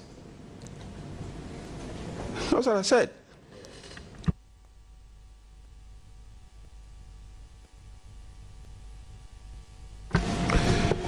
Do you know or have you heard of the name Sosu, Honorable Sosu, the MP for Medina? Have you heard the name before? Yes, I know of Honorable Sosu. I've heard the name before. Are you aware Honorable Sosu was arrested, charged, and prosecuted for a traffic offense? It was in the news. I served as his counsel. Did you hear that? Honorable Sosu was not arrested. Honorable Sosu was declared wanted because the police could not arrest him. They wrote to Parliament for him to report. He never reported. He was not arrested. That was in relation to a demonstration. My second question has to do with the commission of a traffic offense. And I'm asking you whether you are aware that Honorable Sosu, the NDC Member of Parliament for Medina, was arrested, charged, and prosecuted for a traffic offense. It was in the news. Mr. Chairman, I'm not aware. So that is for the records. And I served as his counsel. He was arrested, charged, prosecuted. Whilst Dr. Dampari was at post as the Inspector General of Police. These are facts, and I'm sharing with you. He need it. He doesn't need it. No. Why I say you are sharing with him? Has he told you he needs it? It's a fact. What is the meaning of this? Matter. Anyway, let me also put something on record. Okay. I was in a vehicle myself, my own vehicle, reading. All of a sudden, the police said, my driver should park, and he parked. They took me to the airport police station, and they said I was not the one driving, so they won't charge me. They charged the driver, and they took him to court, and we paid the fine. So it was all over. At that time of Chibi, I was in the vehicle.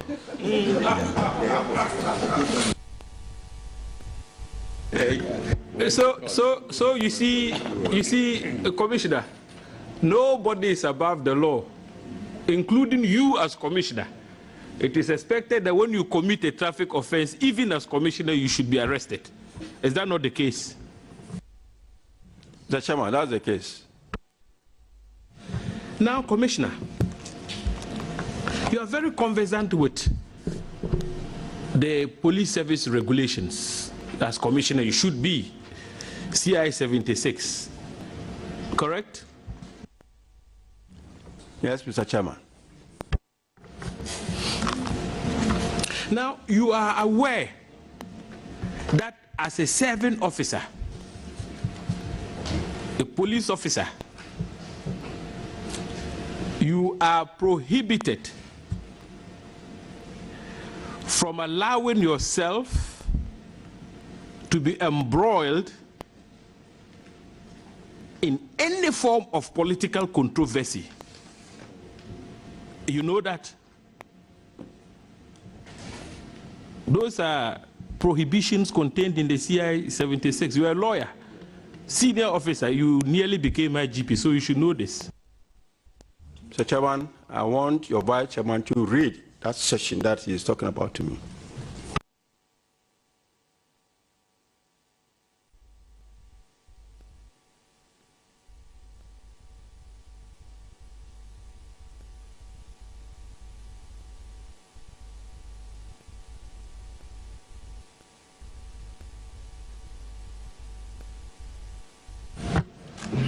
Disciplinary offenses and under 82 major offenses, not minor, major.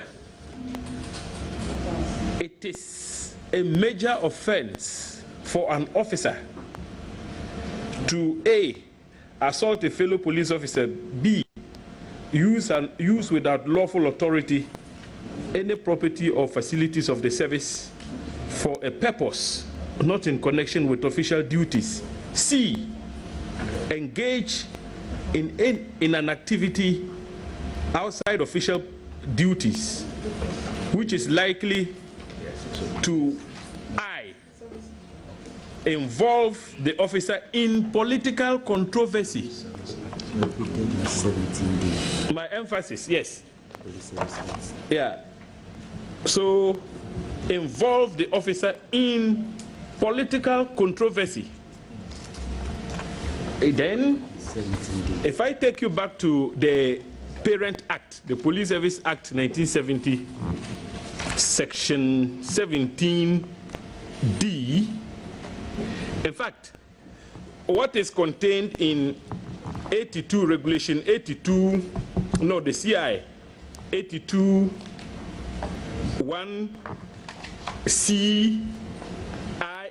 1CI is captured. Is captured in the same language in 17C. So it shall be misconduct. That is under 17C. It shall be misconduct for a police officer C to use, no, D, sorry, to engage in any activity outside his official duties which is likely to involve him in political controversy or lead to his taking improper advantage of his position in the police service.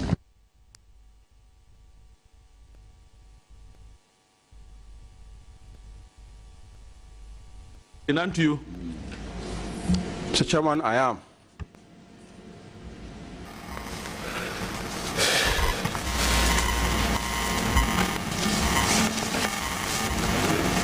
Sir Commissioner, you know that when we engaged in conversation with Buri Nabu about election security, and how the LGP's continuous presence of that office will not ignore the benefit of your party in the upcoming elections. You clearly engaged in acts not acceptable under your own regulations and laws. Political controversy is subject to interpretation. That is your interpretation. That is not mine.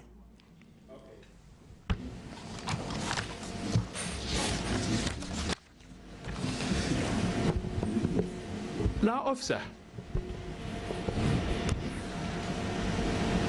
you know IGP Apietu very well. Yes, I do. Do you recall if that in his formative years as an officer, he served as an ADC to a vice president of this land? I do. I replaced him when he was promoted chief superintendent, and they said chief superintendents cannot be ADC to vice president. So I went and replaced him then. So I do. Replaced him as ADC to which vice president? I replaced him as AD to Call in Kensen, Accra. And so rest in peace. Amen. And for the records. No. You want to convert here into a church or what? Did you say amen? Yes.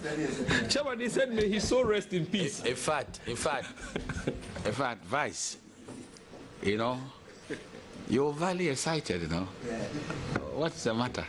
Oh.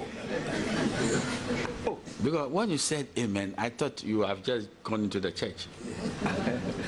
Chairman, Vice President Akai is somebody I respected so well.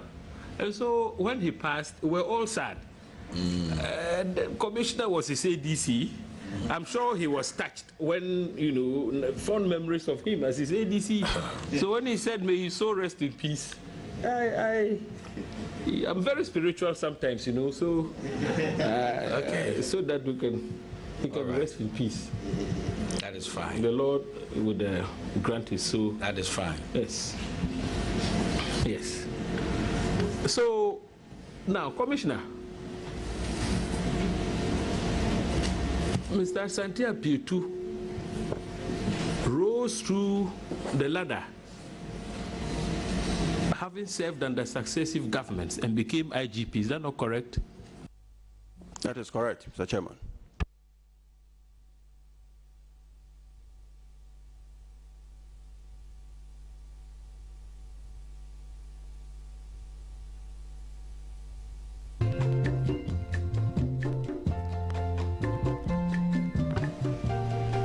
Talk about elections, and how your party should fare. I want to ask you, in the course of your career, have you managed elections before? Yes, Mr. Chairman. Can you give me examples? Mr. Chairman, 2008, I was the regional operations commander in the Ashanti region. At the same time, the divisional commander for Manshia, and then the divisional commander for Konongo. And I managed the 2008 elections in the Ashanti region.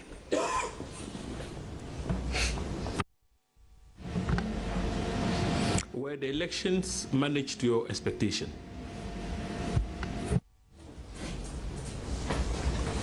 Yes, Mr. Chairman. To me, yes. And at that time, your party lost. We're talking about 2008. Yes, 2008, Mr. Chairman. Party lost. Which party are you referring? Which party are you referring to, Mr. Chairman? Oh, my brother. Chairman, sorry. Yes. It's on record. And he has not denied. Save for the attempt to substitute UP for MPP. But he eventually stated that those were just notes. So the record stands. There is no denial. He hasn't.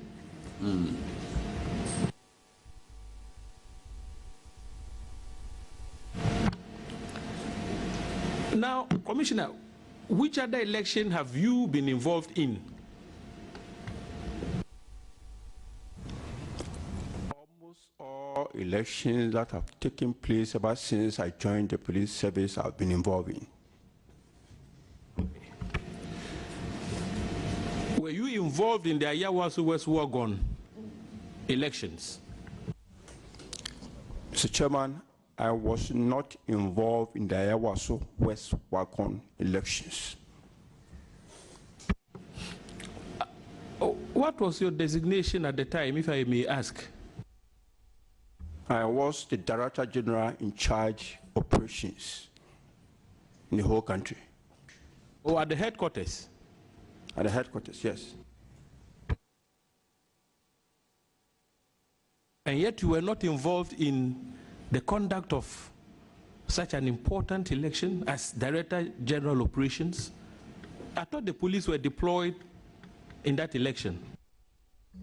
I was part of the strategic thinkers, but not operational men. It was the responsibility of the Greater Accra region to supervise that election, not headquarters.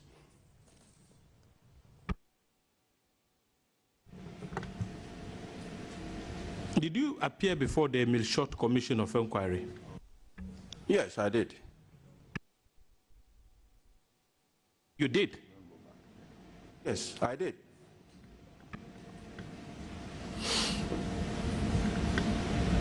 Now, you see, when you are Director General Operations, you have universal jurisdiction in the country.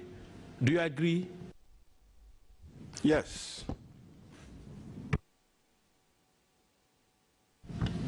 So, therefore, regardless of whichever region is tasked and elections, the Director General does not absolve himself of responsibility because you are the overall boss in terms of operations and you have universal jurisdiction. The Director General Operations is in charge of the strategic planning of the operations. He is not in charge of the down-ground operational duties. In fact, you visited Ayawaso West Wagon after the election was marred with so many controversies, violence, and so on. You visited Ayawaso West Wagon and granted interviews extensively. And those videos are, I mean, the media landscape is awash with those videos. Do you agree? Yes, Mr. Chairman. I visited the Ayawaso election area after the incident, and I granted an interview. That is true.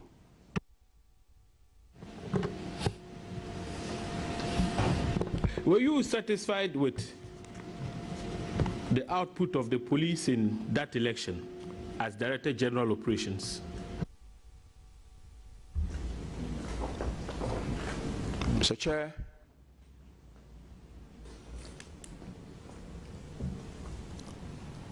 I was satisfied with what the police did at that time, because eventually we were able to finish the elections and the declaration were made and everything ended. Were you satisfied with the acts of violence that was perpetrated in the course of the conduct of the elections?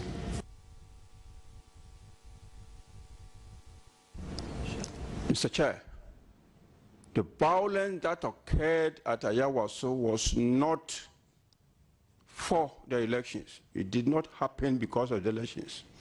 It was a totally different matter.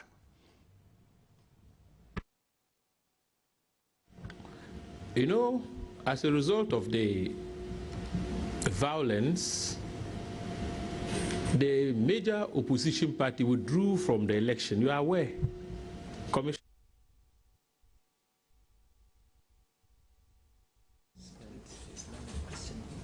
Mr. Chairman, that is what I heard, but I can't confirm. Vice, I want to come in here.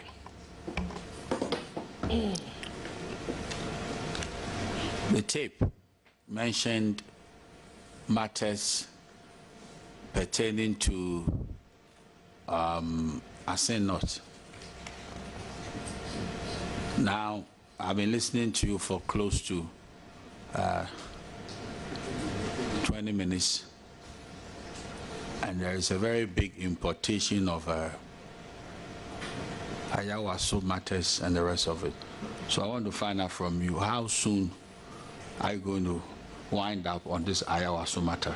Oh, because Chairman, I wouldn't spend the whole day on Ayawaso. I want to draw some linkages, establish that. I mean, the violence in a... yeah, no. You see, this is an officer who has stated clearly that if certain changes are not made, outcomes of elections will not be favorable for his party. He's been at the helm of an affair so far as elections, the conduct of elections are concerned before.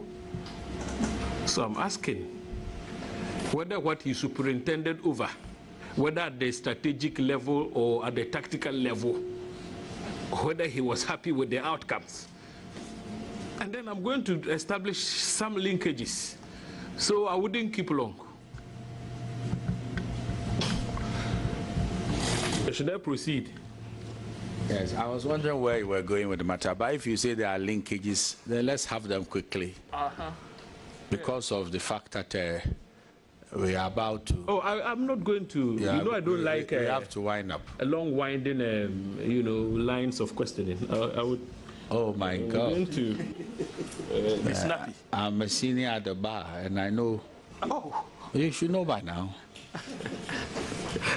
I don't dispute your seniority. But I thought... But I mean, you know... I thought you were going to run right along and say about Ayawaso. Oh, no. No. But if you have repented, let's proceed. No, yes. You have repented from dead works. Yes. Let's proceed. Yes. Now, Commissioner, when you state clearly that you are now home. If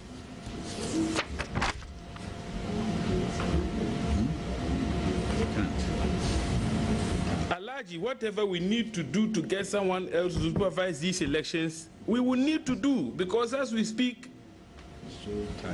He's not good. He's not fine with. So for election purposes, given your experience at Ayawas, what would you have done differently if you were IGP to ensure that your party is successful from this context? Mr. Chairman, if he can be referred to the page on where this quotation appears. Page 6. It reads, Alaji, whatever we need to do to get somebody else to supervise these elections, we need to do, because as we speak, this IGP, he's not good. He's not fine with the military officers. Your colleague here, sorry? Your colleague here exhausted that area. No. Oh, yeah. Oh, Eric, no, he didn't draw linkages between Ayawaso and what I'm seeking to do. Yes, I'm coming from a different tangent. Okay. Totally different. And COP understands that. He's a lawyer.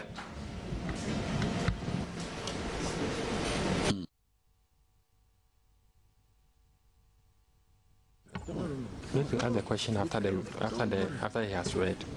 You are enjoying yourself. Oh, see there. The question. Yeah, no, don't worry. I got a question. Don't worry. Mr. Chairman, per the question and per what he read, I said he is not fine with the military officers. Yes. And I don't even think the audio, that's why I said the audio was audited.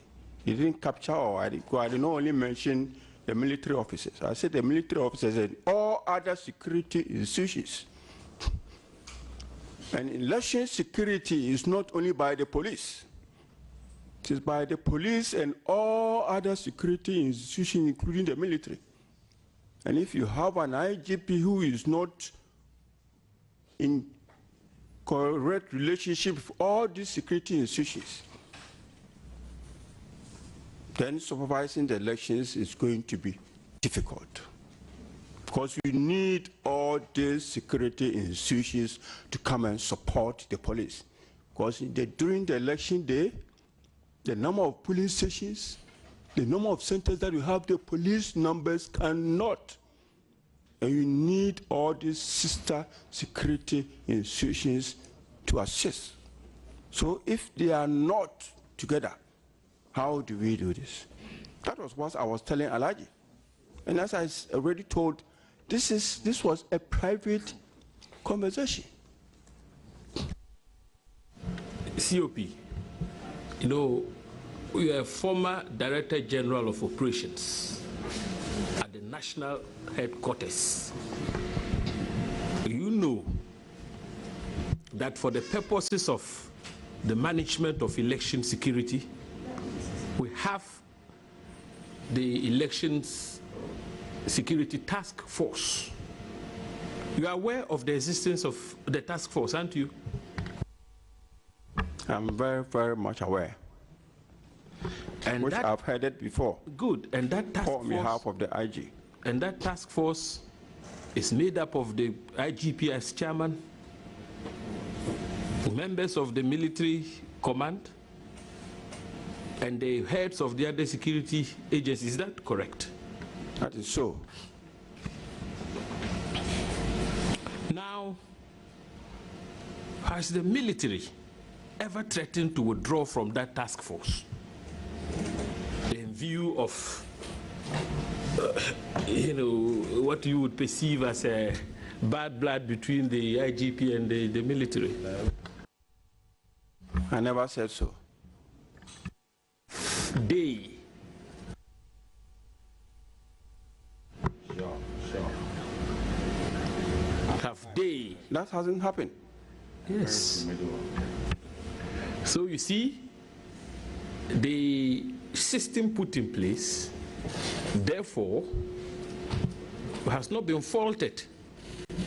If there's bad blood, it is at that level that the complaints would be made and the withdrawal because there can't be coordination and collaboration. You agree with me? I don't.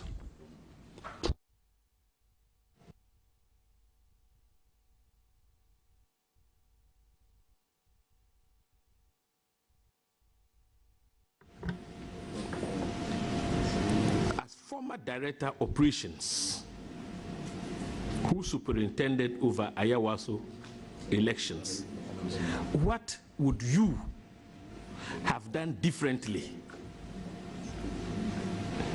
to influence outcomes of elections for your party if you were the IGP? I've never been former director operations. I was a director general operations. Yes, in that capacity. I did not supervise the Ayawaso election. It was supervised by the Greater Accra Regional Director of Operations. You said at the strategic level you were involved. That's what you said. At the thinking level. Yes, yes. Not operational level. It doesn't matter. It doesn't matter. Even in that capacity, what would you have done? No. What would you have done? In respect of which one? In respect of which? You see, he's prevaricating. You see, you understood the question. No. What would I have done in respect General, of which election? Sorry, as former Director General. Right. If you, because you were lobbying to become IGP, you said if they take him to elections outcomes will not be favorable. So, if you had that position, what would you have done differently to influence the outcomes of the elections in your party's favor? I never said so.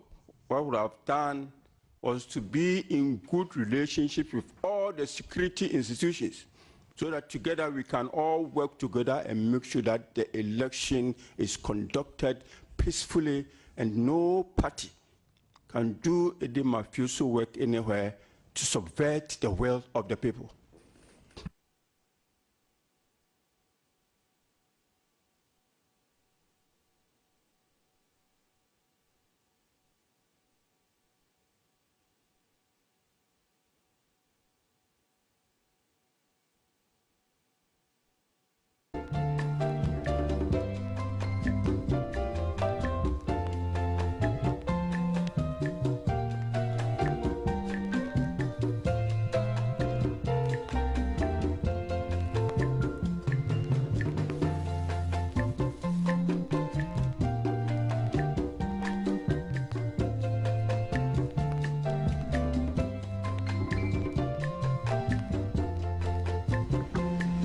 To page 11 of the transcript.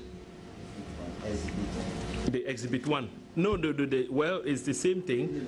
One has been marked. Yes, so I'll use the exhibit.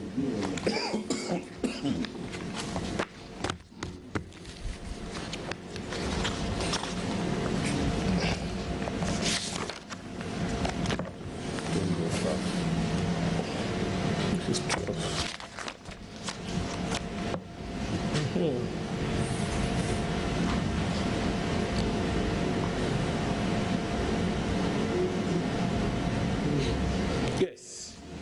You see, COP, beneath the statements you made in relation to President Mahama, right, that is beneath the CV conversation, page 11 of Exhibit 1. After you had spoken about the CV, you come down, then we have Alaji. He doesn't put it there. So now that he is an IGP and John Mahama is the presidential candidate for NDC, did they contact themselves? Then Speaker, but they are always talking. Then there's laughter. Speaker, but they are always talking. Yes. They are always talking. That's Alaji. Then you said again, the man knows that when President Mahama comes, he will maintain him.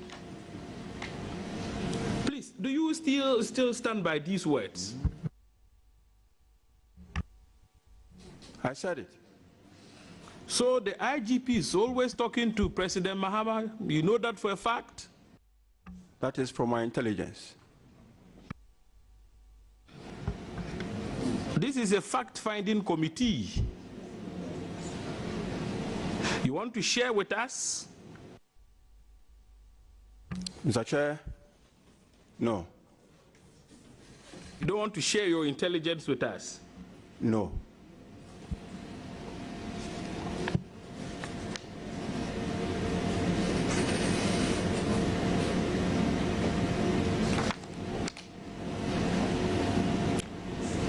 The man knows that when President Mahama comes, he will maintain him. Alaji, he will maintain him as an IGP. He is fooling himself. It won't work. Then, Speaker, he knows. Do you think? You see, COP, I am suggesting to you that you lied when you told Buri Nabu that the IGP is always talking to President Mahama. That was a figment of your own imagination.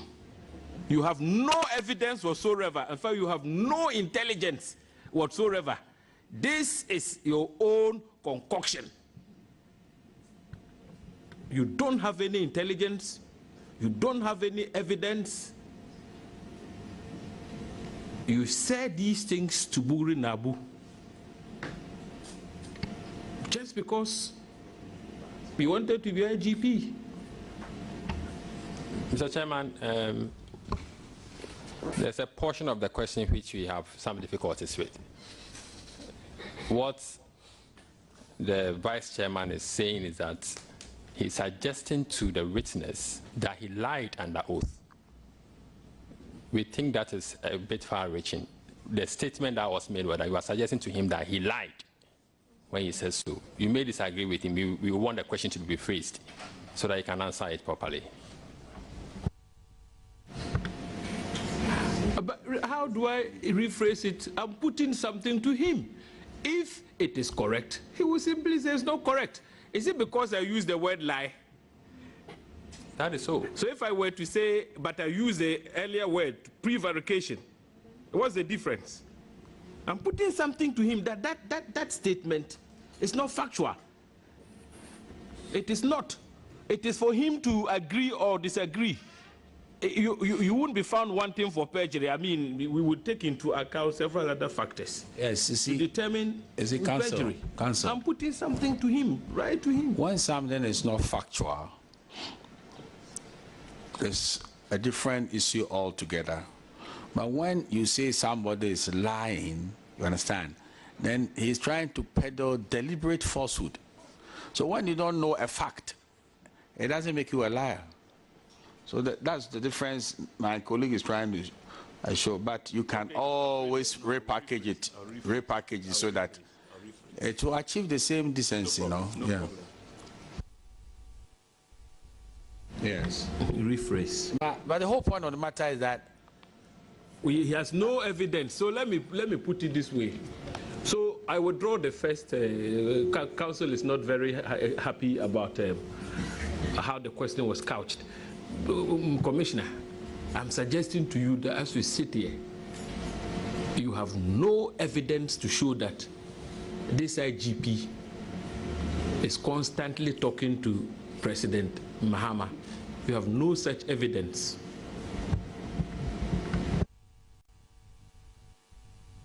Mr. Chair, my intelligence shows that he does it. Once you are drifting in that realm, is that something you'd want to furnish the committee with in camera? Because it's very serious, you know. No, there's nothing serious about it. I'm quite. I mean, look, listen, Council.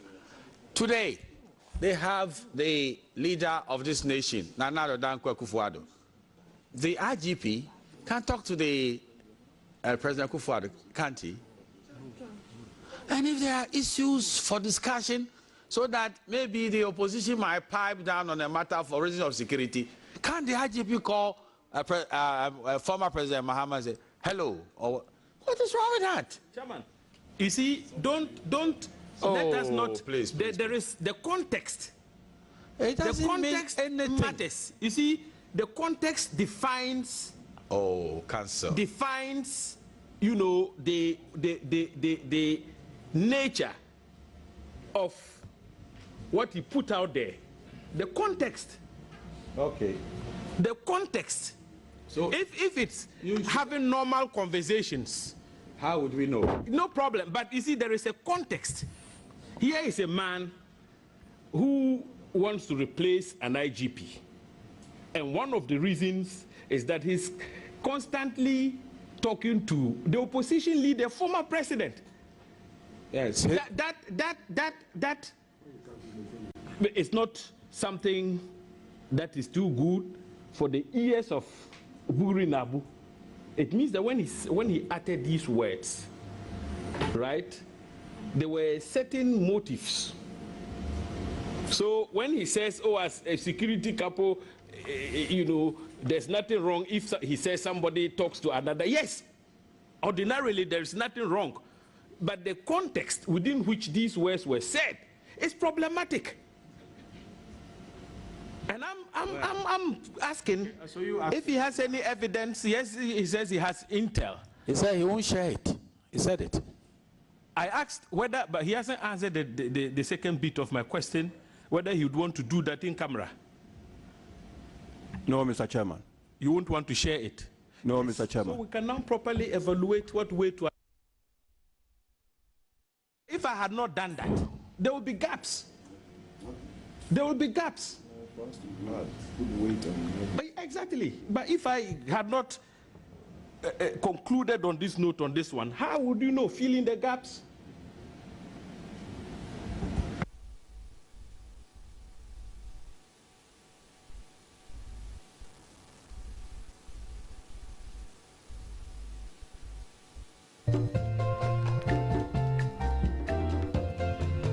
Another question.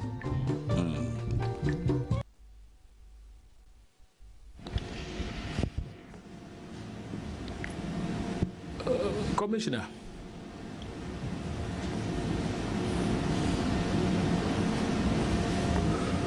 do you have any regrets about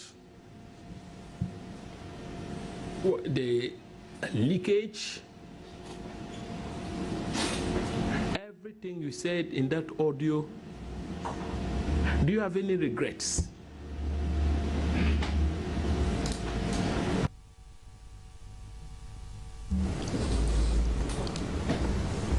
I want to understand the question. Are you asking me whether I have any regret about meeting Bugri Nabu? That is different from having any regret about the leakage, as if I caused the leakage. Please, can you, shoot the question again? Maybe yes, it's lost on him, yeah. Yes. You see, Commissioner, you were engaged in a conversation with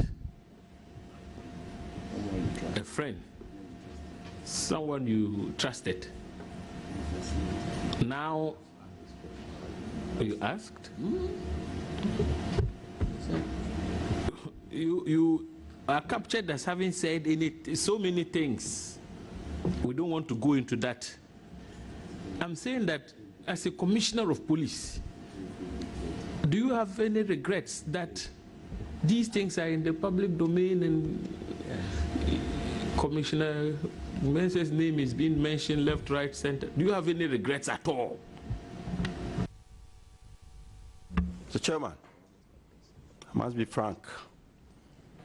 Yes, because I thought I was speaking to a well-respected, confidential friend. I didn't know that I was just speaking to such a person. Thank you. Yes. Now, this is the final question for the day, and then we'll see how it goes. Commissioner, since you've laid the foundation that the tape is incomplete, do you have the complete tape?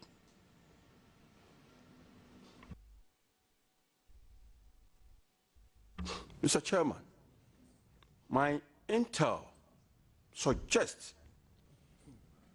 that what was used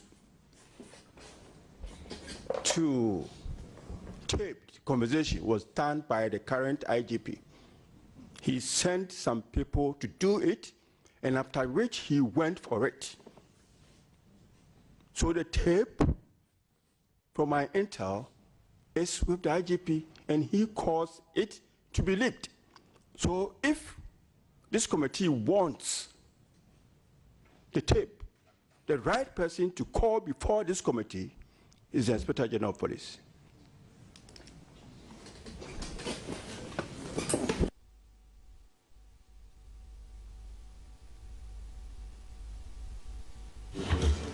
Commissioner,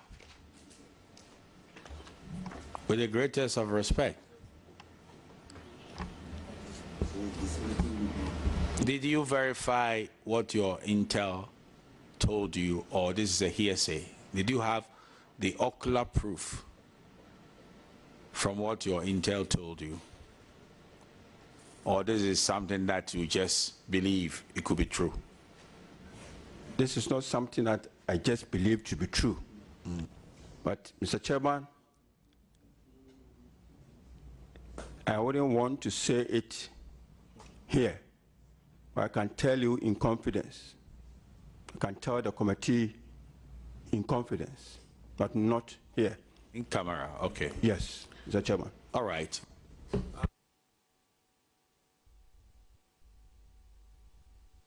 Persuaded that there are a lot of outstanding matters, and because of that, expect us to call you back.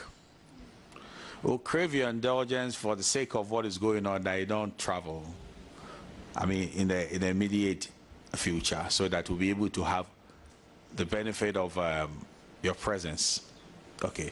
So for now, you are released, and in good time you'll hear from us.